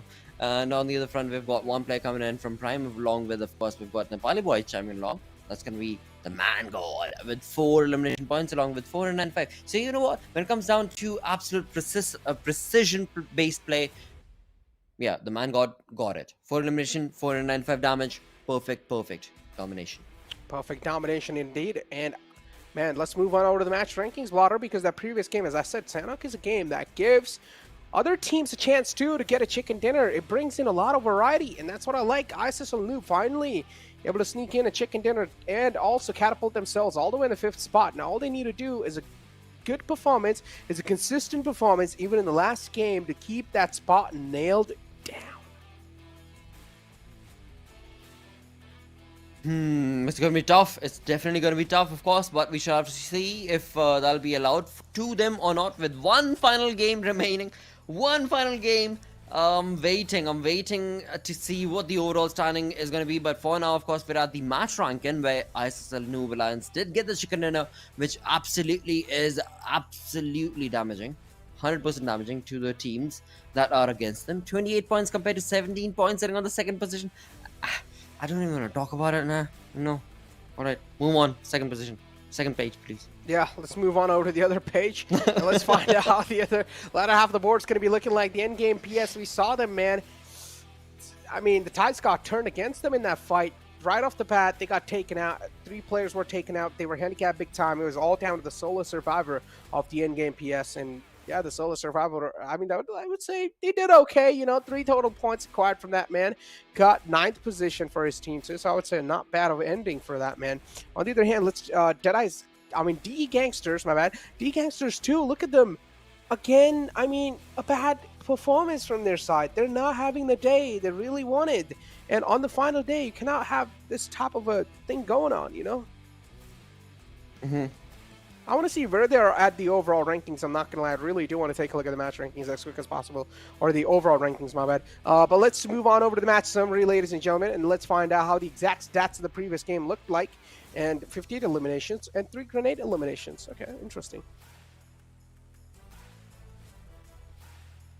Exactly, and no vehicle kills. Nah. Boring game. Not gonna happen. It's just not gonna happen. But maybe, with the final game still remaining, that's exactly what I was kind of like in the mindset yesterday as well. But with the final game remaining, maybe we'll see some vehicle eliminations. And we did see some, so maybe this time around, well, maybe that'll be the case. For now, as we move through to the damage drop from the match summary, let's see how high the Manhattan Towers have risen. Oh. Not really that much, because so many teams were sadly not able to get any elimination points for their side. But looking at the dominating forces, Noob Alliance, brilliant play. Moving away from them, Team Prime, Equinox, what a dominating force Team Prime has turned out to be, as the day number 1 came to an end, and again as day 2 comes to an end, they are sticking to that exact same rhythm. Yeah, they indeed are. They're sticking to that same exact rhythm. Move on over the overall rankings, ladies and gentlemen, and find out, finally, it's time to reveal how the overall rankings is looking like. And look at D Gangsters moving down to 4th spot, Blotter. Game by game, D Gangsters are losing their spots in the overall rankings, and what can they do, man? D Gangsters, last game, go all in, brothers, because that's all you guys need. You guys need to get a lot of points. I'm worried. I think my co-caster is biased. Yeah. How am I hope? What, Necro? What? Huh? How am I biased? Huh? D Gangsters? No. Yeah. They're sitting on the 4th. Yeah. No, but we've also got ISSL Noob Alliance moving on to the 5th position. So we already talked about them. ISSL Noob, they moved on over to the 5th. But that's the same for Flames 1 and MAKPEN, you know, and GOZA as been well. On 6th spot since last game, brother.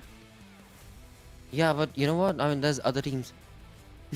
I mean, look, I'm over here talking about storylines. All right, look, D Gangsters, the way they played yesterday, this is nowhere Storyline from the start till the end has been D Gangsters from you, mate. Listen, this has been nowhere close the way they played yesterday, and I'm having high hopes from that team. I wanted to see them in the top 3 somewhere, or not just top 3. I actually wanted to see them in top 2. But so far, the way they're having this day today, it's nowhere close to the way they played yesterday. But I'm pretty sure somewhere close, they're going to be able to, you know, replicate even better. Or in the last game, they will be able to play well. Hopefully, that's what we're having hopes for. But now, taking a look at the latter half of the board, Blotter, Team Prime doing pretty okay today. The 4 Nepali boys, though, unfortunately, the slip-up coming again. True, very true indeed. I mean, 4 Nepali boys with 1 chicken dinner sitting on the 2nd position. Yeah, not looking good. Not looking good for their side, of course. And of course, when it comes down to this being the final game of the day, let's move on to the schedule where we shall see a wrangle brought out to the end once again. And eesh, this is not looking good for these teams sitting on the second position, but second page, sorry. But I really do want to point out Team Prime coming in from Pakistan. By 7, they have been phenomenal.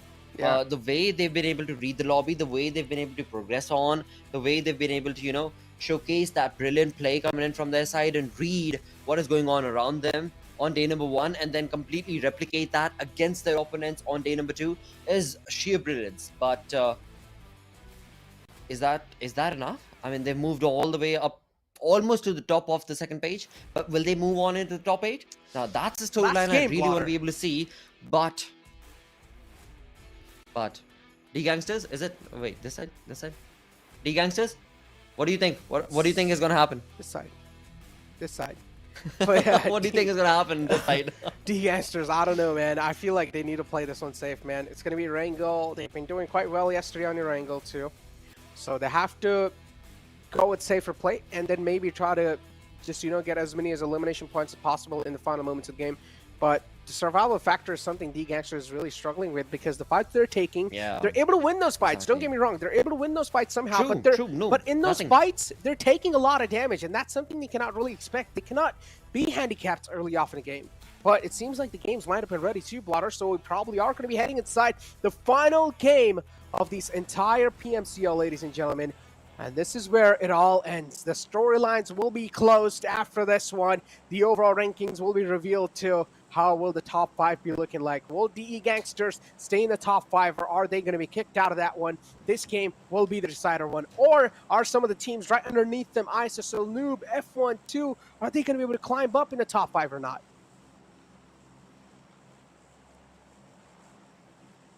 Let's find out. Let's definitely find out if this is going to be the one. If this is going to be the one for the comeback story, or if this turns out to be a stalemate opportunity where you thought you could have made it, but yeah, it did not work out. But you know what?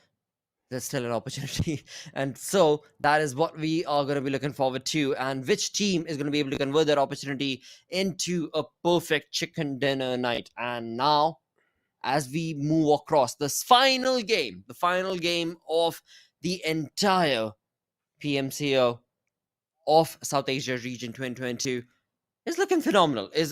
All I gotta say is looking phenomenal. All the way from the side of Nepal Alliance, FT Esports, RGC, OPEX, Paradox coming in from all the way from Australia. Menuhula. You've got so many incredible names out here. It's just in the end, somebody's a winner, somebody is not. And that's how it turns out to be. And what a play being showcased coming in from the side of the zone itself, where indeed, till now, in the 2-day affair, till now, has been really long gone, we haven't really seen something like this. We've got Yasnaya in the center, but what do you predict? Where do you think, Necro, will the zone go? Is it... Tough, man, tough, I'm not gonna lie. And I really want the zone to be near Yasnaya, those rice fields near Yasnaya, the open fields right underneath Yasnaya. That's where I feel like that circle is one of the best circles, in my opinion, on Erangel, next to the military base. Because that circle is just like, it pushes the teams out of their comfort zone to find out a way to play around the rice fields. And it's just so tough to navigate the way around sometimes. It's really tough to avoid the sight lines because the circle just stays out in the open. But the best part about those rice fields is that there's a lot of hay bales and a lot of haystacks to help you get that cover as well. And it all comes down to that gunpowder. It all comes down to that individual aim mechanics, how good a player is when it comes to that firepower aspect.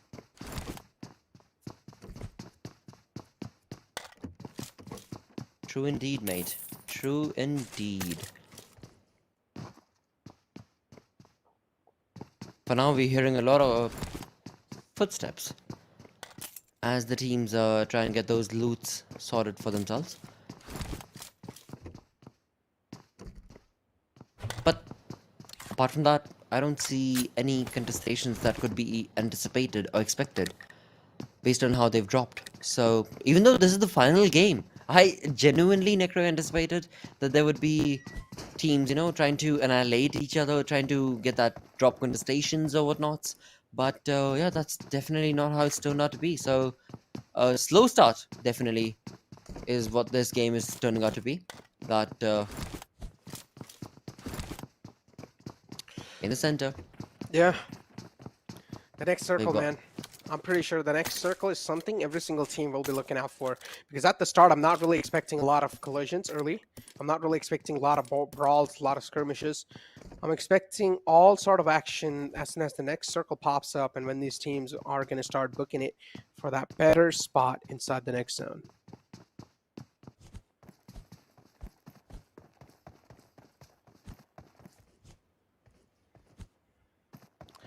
For now, though, Equinox, I mean, doing really good. Currently, the Kings as well of this entire lobby holding the throne in their spot or holding the throne in their hands all the way on top of the overall rankings in the first spot. Looking really good. Grim, though, Overwatch on top of the players of Roar. A lot of information indeed to be gathered. Look at Bloodshot out in the open, moving around, but I don't think so Grim have any clear line of sight on that player. If they do want to get a clear line of sight, though, doing so, they can as well just reveal themselves. they can, of course, but roar soldiers, you need to buck up, mate. I'm sure you had a valiant effort, but this is just not it. Serizawa coming in from Crows. 0. Not looking too good for you as well, mate, as you try and bust out of that opportunity. Grim is right above you, and they have no idea, you know. That's the evil part about all this. They have no idea. They let Serizawa go because he's from Crow 0. Apart from that, yeah, they are going to be absolutely hunkered down, and Grim, they are playing it Grim to perfection based on their name. Indeed are. Lucas Rocks, oh, spots out. The player, 2 shots connected. Player's taken down to half HP. Knows now Bloodshot should stay in his limits and not peek out like that again. Mr. Savage was knocked out, but the res is instantly there. So Roar, for now, they're looking okay. But Grim, with this high ground, man, they're just in such an advantageous spot. They are. They're trying to capitalize it as well. I mean, they definitely are, but it seems like they've given away the advantage, and now it's going to be all down to the soldiers, and they are going to deliver. Mr. Savage bringing up an absolute savagery against the players, but he's a bit too late for that savage play, as he's all by his lonesome, and Sandesh drops in and brings in all of those elimination points for his team. In doing so, he's going to be able to get some perfect plays. But hey, in the back, we've got Weck taking care of the end. The sixth block force coming in from Weck as he does. This is going to be almost annihilation for the side of the soldiers, the Roar soldiers. Not having a good start, not having a good day, not having a good 2 days, in fact, is what I would say. Yesterday, they were still kind of holding on, but today, they've completely lost their pace. Today, they've absolutely not been able to showcase what they bring. And in the end, that's what it has turned out to be for their side. But hey, you gotta keep in mind, there's still 1 player remaining from their side. Grim, though, I mean, able to do pretty good. Yeah, as you said, still that 1 player remaining who was separated out from the pack. And as I said, I mean, Grim's not a team that is really scared of taking fights, dude. They have been taking fights, but the problem is, again, the same problem that is having that D Gangsters having. They take a lot of casualties in that fight, and that's something they cannot really afford. If you do take casualties in every single fight and you're not really able to come up with a flawless execution against the team you want to go up against, then you might have to reconsider off challenging a fight and try to get a little bit more mature approach in the game. On the other hand, though, we have Noob Esports. I would say doing okay-ish, not bad. Some games doing okay, some games doing good, some games are slipping by. But Noob Esports, all they need to do is just stay in that top 5.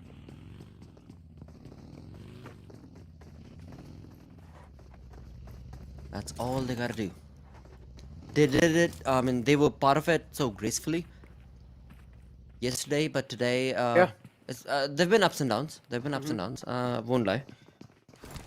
But overall, still nothing taken away from their approach. Yeah. Because again, when you talk about it, we have to mention it. It is very clearly evident. These Mongolian teams, I mean, Doom being one, we already know the other one, Equinox. They're done. They're always going to be a part of it. You know, top three teams from Mongolia, top three from Pakistan. They are moving on along, and yeah, these teams that we're looking at, Doom, they've made it.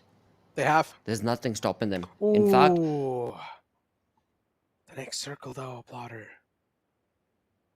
Instantly just shifting a little bit down south.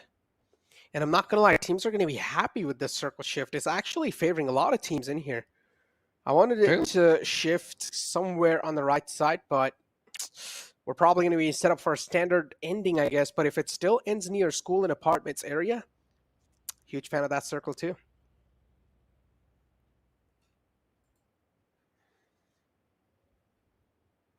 Hey, you know what? I really want to be able to see what you were talking about earlier as well. You know, north of Yasnaya, we've got that small little lake that's been created, which is a fjord, and that fjord could probably be the one which I've honestly, yeah. See, Neo agrees. Neo's like, yeah, that better be the circle right now. But my dog has his own conversation going on with the PUBG gods. But never mind that. I mean, what I was mentioning was the northern part of Yasnaya, the smaller lake that we can see. Um, I hope the circle goes there, even though it's got like what, Necro, you would be better better to point this out. I guess what, less than 5%, 10% Yeah. of the zone shifting. But I really want to be able to see that sort of a zone. That would be brilliant Oh, that because indeed would nobody be. would anticipate. I mean, the zone shifts, man. Again, I'm not gonna lie. I wanted to see a TS circle, but it's okay. You know, shifted a little bit on the left side, so that means there's a chance that it might just shift. But on top of school, and as I said, I'm a huge fan of that circle too. So, not gonna be disappointed. As long as these teams are gonna be able to put on an absolute show, I'm up for it. Indeed. Yeah, HellRaisers though. On the other hand, today's day has been pretty rough on them as well. Fallen 5, on the other hand, just tossing in some utilities on the front. F1 could have got one almost though, but backed off. F1 looking okay for now. F5 on the other hand though, which is Fallen 5. Quite spread out.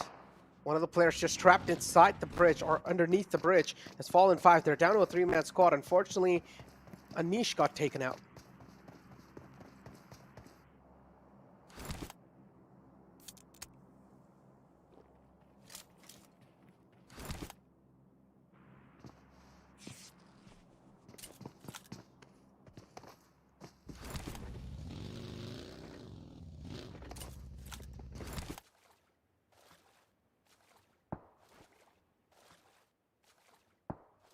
Fallen 5. Just swimming around the water. At this point in time, teams don't exactly know how much teams are around them or how many teams are around them. Rather, MAKPEN, one of the players, got spotted out. Nice shots from Pirate. Chipped out a bit of damage. Brooklyn doing something, just proned out inside the house. Scouting the areas out too. As I said, every single team now, again, they're going to wait for the next crucial hit from the circle. Where is it going to be shifting towards? Because usually we know this has to be a hard shift somewhere. If this actually centers on up, teams will be quite happy. Oh no, yep, this is a hard shift. Pretty much down south, a little bit tilted on the right side. We might just see a Yasnaya open field circle again if the next circle just shifts up north a bit. Oh, that would be perfect. That would be perfect. That's exactly the position that we want to be able to see these teams in, which is no cover, nowhere to dock, nowhere to be able to duck. Absolute domination being showcased as to what team has the better skill to be able to get the better half of those sort of fights. And that is exactly what the circle is hopefully being predicted from your side as well. And that's going to be the open zone. But again, we're still a few months away from confirming that as of now. And looking at what we've got on our screens as of now, well, it's looking comfortable. It's looking comfortable for a lot of these teams, but just for a minute, because the next 60 seconds, these teams are making those rotations, as we can clearly see. And as soon as these rotations are made, or are being tried to make, to be made, we are looking at these sort of contestations, and that's exactly what we've got coming in from Team Prime. What has happened to Team Prime, by the way? By 7, they jump in, they rescue to the cause, and just like that, they annihilate the entire squad. Okay, so that happened. Wow, what was that, Prime? It's like you blink it and you miss it. That's pretty much the prime example of that. Fallen 5 though. Spicer. A lot of shots taken in the front. The spray's not really finding, but it's more kind of like a suppressive fire. Brooklyn in the back to provide the cover fire while Spicer is closing or getting real up close and personal. MAKPEN, though, I like the repositioning from their side instantly. They have one of the players on the top, on the rooftop, making sure he's also getting a lot of info. And yes, Brooklyn was prone out in the open. And the man on the top who was being the overwatch, Valeska will spot him out as MAKPEN. Now they're deciding to reposition themselves even better. They're in a state of discomfort indeed. They're quite unsettled, but on the other hand, I mean, Fallen 5, they're just down to the last glimmer of hope up, and he's also given his position away. Not looking good.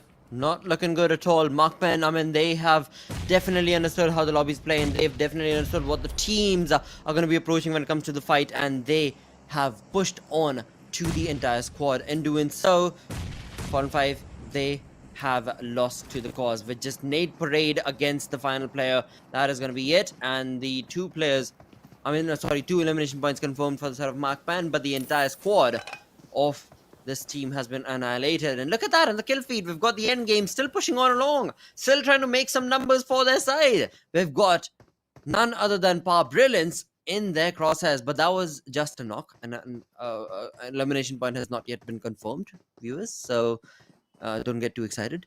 In fact, the viewers that are excited for Team Prime, you best be careful. We've got MAKPEN right around them. I'm calling you out. Who is a fan of Team Prime? Right now, in the chat, type Prime. And Necro will answer. Oh, man. I mean, Team Prime, not gonna lie, it seems like the stars have aligned for them in this game. But maybe I'm just too early to say.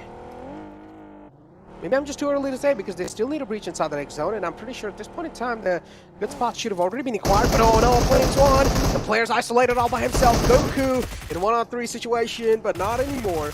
Panda, oh, we'll take him out easily. Well, it seems like Flames won, man. You guys should have been quickly. You guys should have been a little bit quick to capitalize on that compound, but a little too late doing so. Oh, Team Prime, you've missed the prime spot. You've missed that prime spot indeed. This team, they have been so phenomenal on day number 2. Honestly, talking about consistency and the way they're approaching fights and the way they're able to just be so synergistic, everything working out in this team's favor. But yet again, I do believe it is a bit too late. On the other front, we've got Grim Gaming. That was a part of the kill feed a few minutes ago. This team is making numbers. Look at those 5 elimination points working for their side. And in the kill feed, along with the, of course, map feed, we can see that this team is all over the place. This team is in a 2-man split, taking on fights with 3 different teams all by their own. Exactly. Team end game, yes. They're just firing shots, tracking the vehicles in the front while they're moving, but on the other hand, Brilliance, moving really close. Nate's tossed in quite close to the team end game. PS as well, team end game, as we do know, this game needs to end at least on a decent note for them. As we have Sakuragi still moving around, trying to dodge those nades as much as possible. Finally, will disengage from this one. This team in game against the rest of the team is in the back trying to provide that cover fire. Brilliance finding some nice cheeky angles through the smoke.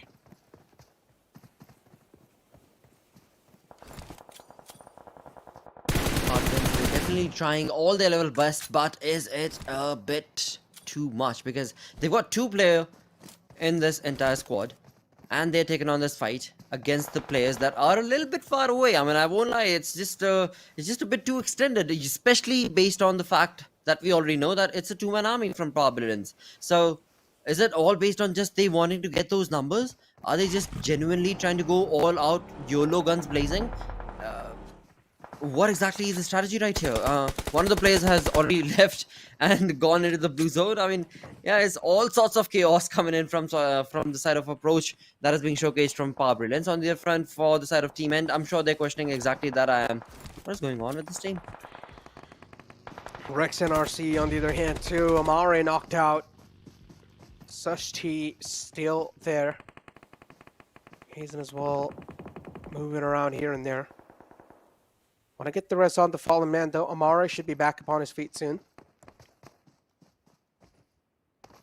Rex NRC jumping around here and there, spots out Equinox in the front. But Equinox is not a team that you want to be a target of. Telling you right now, and they won't be scared, or they aren't scared to breach through your defense that you're trying to hold them off at bay. Amare spots him out, but oh, the return fire is even stronger from Doc. The Mini-14 reply is even stronger, and D Gangsters too replying even farther this time from the back lines, as D Gangsters did realize there's a fight going on, and this is right moment of strike to third party Rex and RC this time, and Hazen, look at them. Returning the favors to D Gangsters, but that's not going to be enough. Just chipped out a lot of damage.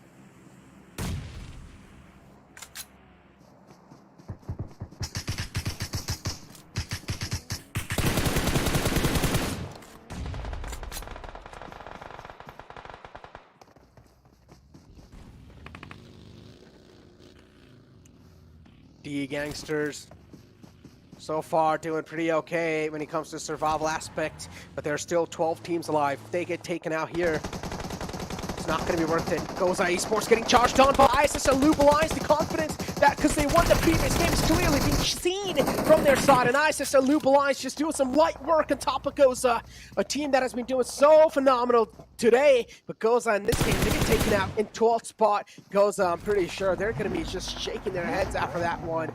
They're going to be just so unhappy with the outcome of this game. Equinox in the back line still, ISSL Noob Alliance. Another challenger approaching. Equinox is not going to be an easy or light contender against them. Absolutely. Looking at 10 teams remaining, we've got 29 players remaining. Rim Gaming Esports moving on along with 8 elimination points of their own from the side. They are bringing in a lot of domination. They are sticking to the edges, as I said, to the sides, and they are bringing in those numbers for themselves. Doom Esports, they have nothing to say, but maybe they do. Let's find out if this fight is going to turn out into a piston combination coming in from Fistboy along with his teammates from Doom Esports, or is it going to be an annihilation against them? For now, yeah, they're fine. Yeah, they're fine. No worries at all.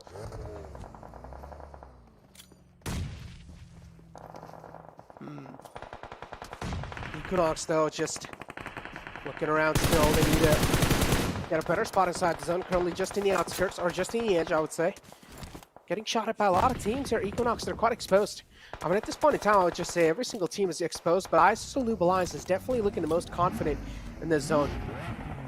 We talked about the stars being aligned. ISSL Noob Alliance as well. They have the stars aligned in this game as well, and they can try to convert this game into a nice win.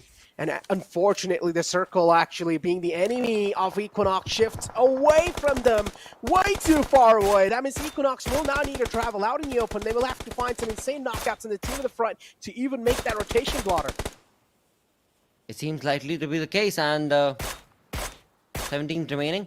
Equinox have exactly the information, even through the smoke. I mean, even before they jumped in to this point to get that smoke for their cover, they knew exactly where their opponents were. That is what segregates a really good team from an ordinary one. And I'm not saying any team is ordinary. I mean, again, Equinox, they are just proving their sheer brilliance with the information and the ordinary cues that they've got. A perfectly set up nade, bringing down 2 players, my correction, 3, and this is the opening. Well, again, they already had planned. Look at that perfectly set up nade once again as they jump into those buggies to get away from that position, to get into the comfort of the zone. As they do so, they leave the Gangsters out in the open with the smoke working for themselves. But for how long is it going to be on the other front? We've got this perfect fight from MAKPEN's side as they take on the players of ISSL. Razor, the man who is standing true and tall, and with that Jimmy's help, he's going to be able to absolutely eliminate MAKPEN. 6 teams remaining in this lobby. ISSL Noob, what are they on? This Noob Alliance has worked out in this favor on day number 2 as they completely obliterate their opponents one by the next. Oh, Razor, I mean, there's a little bit of team blow-up with the utility right there. ISSL Noob Alliance now, it seems like they're cracking under a lot of pressure. They unfortunately blew up their own teammate. DE Gangsters getting eliminated at 5th position with only 1 elimination point. Another bad game underneath their belt, Blotter. This is something they really didn't want it. I do want to find out, have they found themselves still in the top 5 or not, or have they moved out yet? Team Prime, though, doing really good in this game so far. Nepali boys looking to spoil the game of Doom Esports. Is that going to be a possible scenario or not? But unfortunately, ManCod is taking a bit too damage from the wall of death, and he will fall down as well for Nepali boys. Not able to stay alive for longer. Numbers advantage though. Numbers advantage is what this has turned out to be. Top 3 teams remaining right here. We've got Team Prime by 7 looking very comfortable with all 4 players still surviving and standing. And they're looking at information and they're dropping down players like flies. Doom Esports goes down.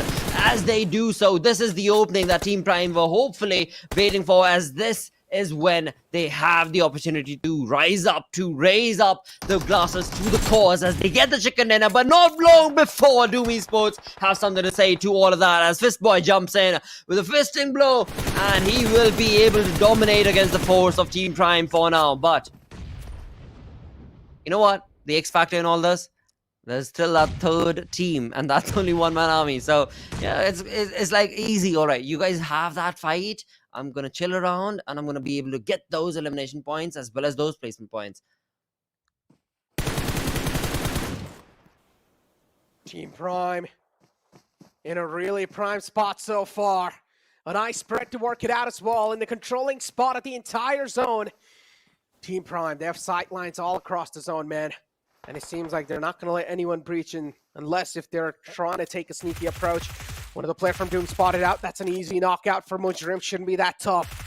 Player knocked out. Team Prime, it seems like this has to be their game. Another one's following it up. A nice nade from the side of Smart will take out 2 of the players. And Doom, you blink it and you miss it. But Doom, they've had a blast of a game in this one as well. 11 elimination points wrapped up. ISSL line. A nice game. A game for them. And Mamasa seems like he's just going to straight up give up. He knows it's a done game for him. It's a 1-on-4 situation with no sort of a cover to play around with. And he will just step out in the blue to get that confirmation, but unfortunately he wasn't able to roll it through. Team Prime, a great chicken dinner, and the final game of the entire PMCO, Blotter. Oh, they do it in style indeed. With 5th ranking overall is where this team finishes. Team Prime looking very confident, looking very diligent in terms of their approach on day number 2. Definitely their managers ought to be happy with the way that they've been able to play this time around when it comes to day number 2. Day number 1, yeah, it was okay, it was not too great, but come on. Top 5 is where they finish on day number 2 with this Pakistani team jumping up to the cause. Exactly right. This is the sheer brilliance being showcased, as well as also looking at what the opponents are doing. And the opponents, well, they were read out, and Team Prime, they used that to their advantage. Crazy, man. Imagine they were on the latter half of the board, Blotter. 9th spot. True. They were in before this game. And that catapult, that jump Team Prime took all the way in the top 5. Now, all I'm here to find out is, are DE Gangsters in the top 5 or not?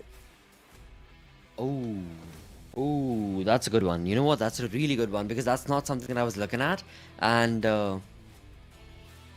let's find out. I guess let's find out. But before we do so, let's have a look at, exactly right, let's have a look at the most valuable player, because I have no idea where exactly are they going to be sitting at. But right now we've got Sile. I'm sorry, Sile. I spoke about not understanding your name, mate. But you know what, Sile, you've done great. From Doom Esports, moving on to the 6th elimination, 6 eliminations, along with, of course, 3 assists. That is a sheer brilliance. And 709 damage clearly indicates, of course, that those 6 eliminations were all by him, all by his lonesome, and he was just on top of all of those damaging points that he got for his team. Yeah, I mean, the damaging points 6 eliminations. That's quite huge. This is what I said too, right? I mean, Doom Esports, they got 11 eliminations in total, and they got eliminated on 4th spot or 3rd spot, somewhere like that.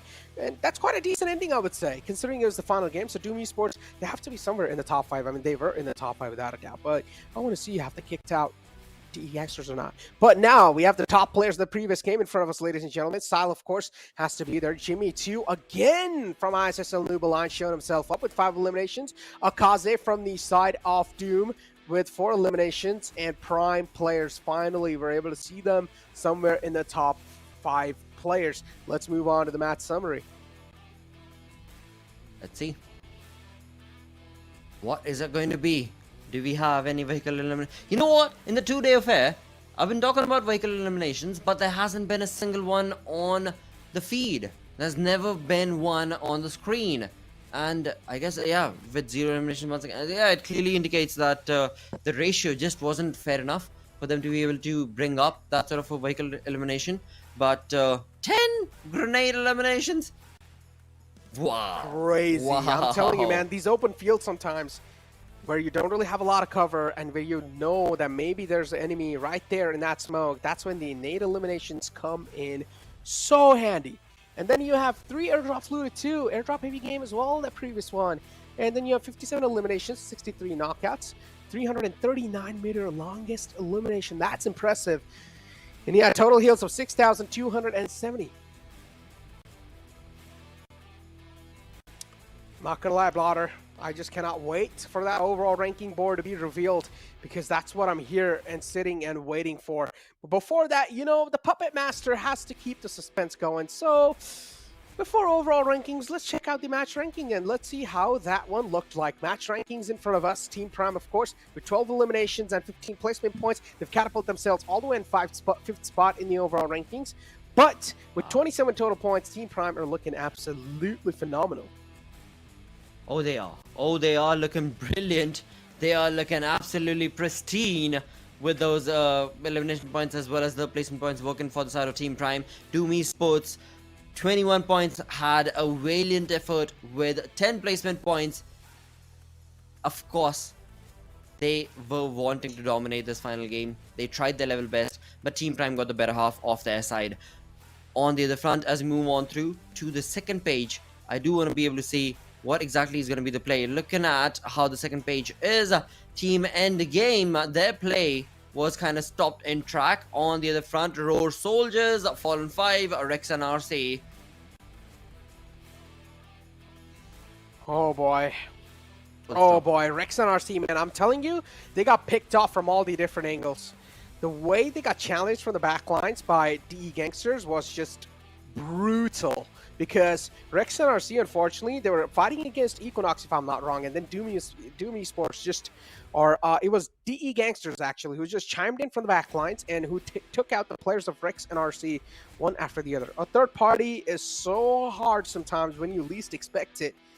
And man, it's really hard to counter, I'm not going to lie. It's one of the things that it's next to impossible to get out of, unless if you're just an absolutely insane team and you're able to pull off some insane miraculous play even against that third party and you're able to land your shots. But these are the match rankings, even off this latter half of the board. The Endgame PS, again, having a little bit of tough game. And I'm pretty sure Endgame PS, they were on the 2nd spot in the previous overall rankings board, so the Endgame PS should be there again. But let's take a look at the damage graph, ladies and gentlemen, off the previous game, and let's find out how did the bars look like, because it has to be Doom actually doing pretty good too with 11 eliminations, but Team Prime, they went all in. They did. Oh, they did. And along with them was also the approach coming in from Doom as well as Grim Gaming, as we can clearly see. Along with that, of course, Equinox is always not that far behind. But this time around, these are the teams that we've got when it comes down to the overall domination that was showcased in this entire force. On the front, though, I mean, till now, you know, in the 10-game affair that we've seen from these regions and these teams, there has not been a consistent play. It's almost as if every single time we jump into a game, there's been a different region that always tries to dominate. And yeah, this time around, it is Team Prime making a perfect play off the lobby against the Mongolian domination that was being showcased on day one. Mongolian domination indeed, but today we saw a lot of variety too, so I'm kind of happy for the other teams too to actually able to show themselves up and do pretty well too. But on the other hand, Blotter, I mean, we take a look at the other stuff, right? And for example, teams like Grim Gaming, I mean, one of those teams that was trying to show themselves up, and I feel like now, finally in the final game, they were able to show themselves up with a lot of elimination points, a lot of damage too, but that's not enough, man. That's not enough. Grim Gaming, you guys should have performed like this throughout the start. Then maybe you guys would have been somewhere near in the top page. But for now, let's take a look at the overall rankings, ladies and gentlemen, and find out how the storyboard is looking like. Finally, you reveal it in front of yourself. And oh, the production! You guys are cheeky, huh? You guys show the second page first. Woo! I hate you guys for doing that. Team Prime, nowhere to be seen. For Nepali boys, jumping up to the 9th spot. HellRaisers could have done better. Yada yada yada. But again, man. You know what? I really don't want to point out the flaws and what's nots of the team sitting right here, because there weren't a lot of teams that made flaws in the second page or second tier of the leaderboard. But there are still few. Of course, the viewers know it. I know it. I'm sure you know it as well. But without pointing them flaws out, the teams know it themselves as well, as to what they could change, as to what could be replaced. As of now, though, it was definitely a valiant effort, right? I mean, look at the point difference. You're looking at the 9th position for Nepali boys, 68 points. After that, 10th position, GOZA, again 68 points. Not that far of a difference. So, yeah, they've all played really well.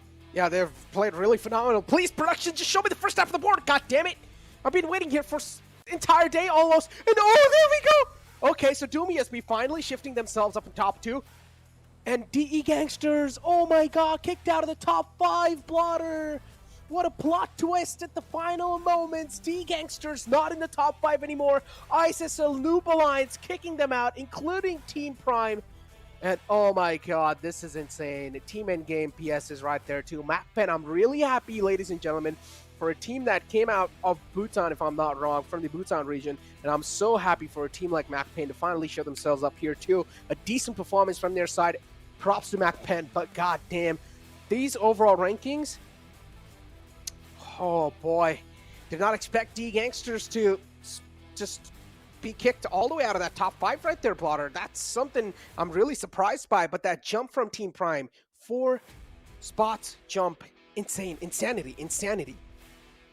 Exactly, and without even, without any point difference, basically, as you were pointing out from the start of the entire day as well as yesterday as well, right? I mean, we were talking about 89 points is what we've got between the side of Team Prime as well as D Gangsters, and I mean, not even 1 point difference. I mean, that's exactly where they're at.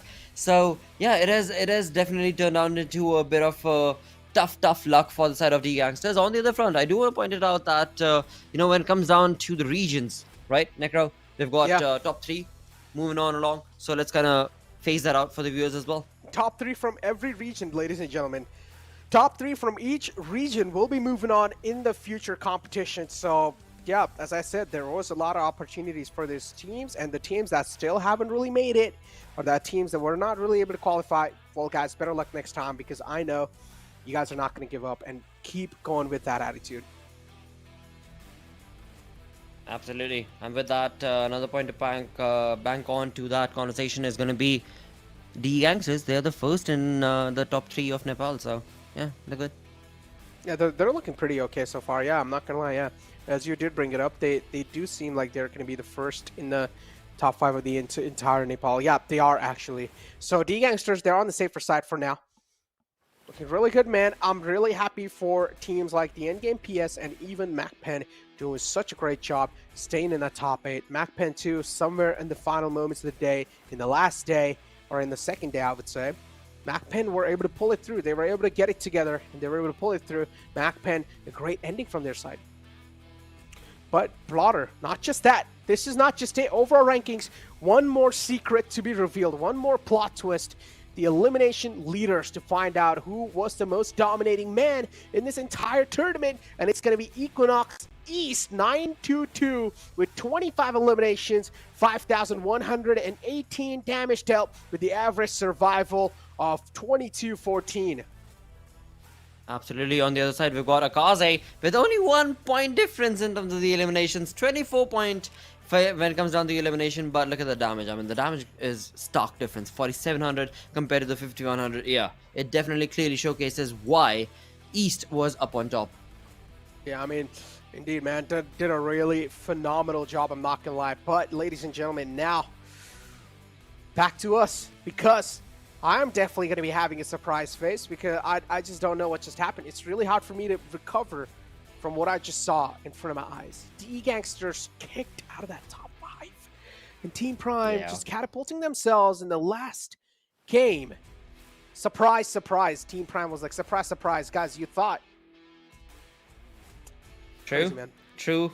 Indeed, but that's how it worked out, right? I mean, nobody anticipated how it was going to be when it comes down at the end of the day, and Team Prime, they definitely stole the entire limelight for themselves, and I'm pretty happy for their side, as well as for, of course, all the other teams that were in the top 3 as well. But overall, with that done and dusted, we've got the team selected, we've got an incredible 2-day affair that is taken out right here. With that, of course, we've also got the $50,000 that is going to be distributed based on that overall ranking. But that also does bring us to the end of the 2-day affair. Sadly, it does not extend further, but I definitely would have wanted it to. I really did anticipate a lot more from so many of these teams. I'm sure you guys did as well. I'm sure Necro's been pointing it out so many times as well. You know, there are so many teams that really have been kind of underperforming, because it's just 10 games in total, but nevertheless, it has been an exhilarating ride. Necro, just to close the day off, mate, what is going to be your statement to add? My statement is just going to be like, guys who are not able to qualify, don't be like just unhappy about this. Unless, take this as a motivation for you guys, that you guys need to try even more harder. There's something that you guys are lacking in. Go out and sit with your team, review the WODs, check out what exactly is going on in the lobby. How are some of the best teams in the lobby able to perform? How are they able to crack the code? And I'm pretty sure come back even stronger in the future. And I'm sure you guys are the people that's not going to give up. I know how a competitive player thinks. I know what the competitive spirit looks like in a player. So I know you guys are going to come back even stronger next time. And as for the fans, as I said, please do not hate on these teams, because they're already having a tough time. That is so brilliantly said indeed. Brilliant play coming in from Necro for the final statement. And with that, I've got nothing to add on. All I'll say is just get in touch with the dude. Just get in touch with the dude. He knows all the strats. He knows all the plays. His socials are right down there. You do want to be able to tag him along and, of course, be a part of the conversation with him as you progress on in your own esports journey. With that, it has been fabulous and absolutely incredible to be a part of this. I've been Blora, and of course join in with Necro. Thank you so much for tuning in. Until the next one, take care, stay awesome, and sayonara. Thank you.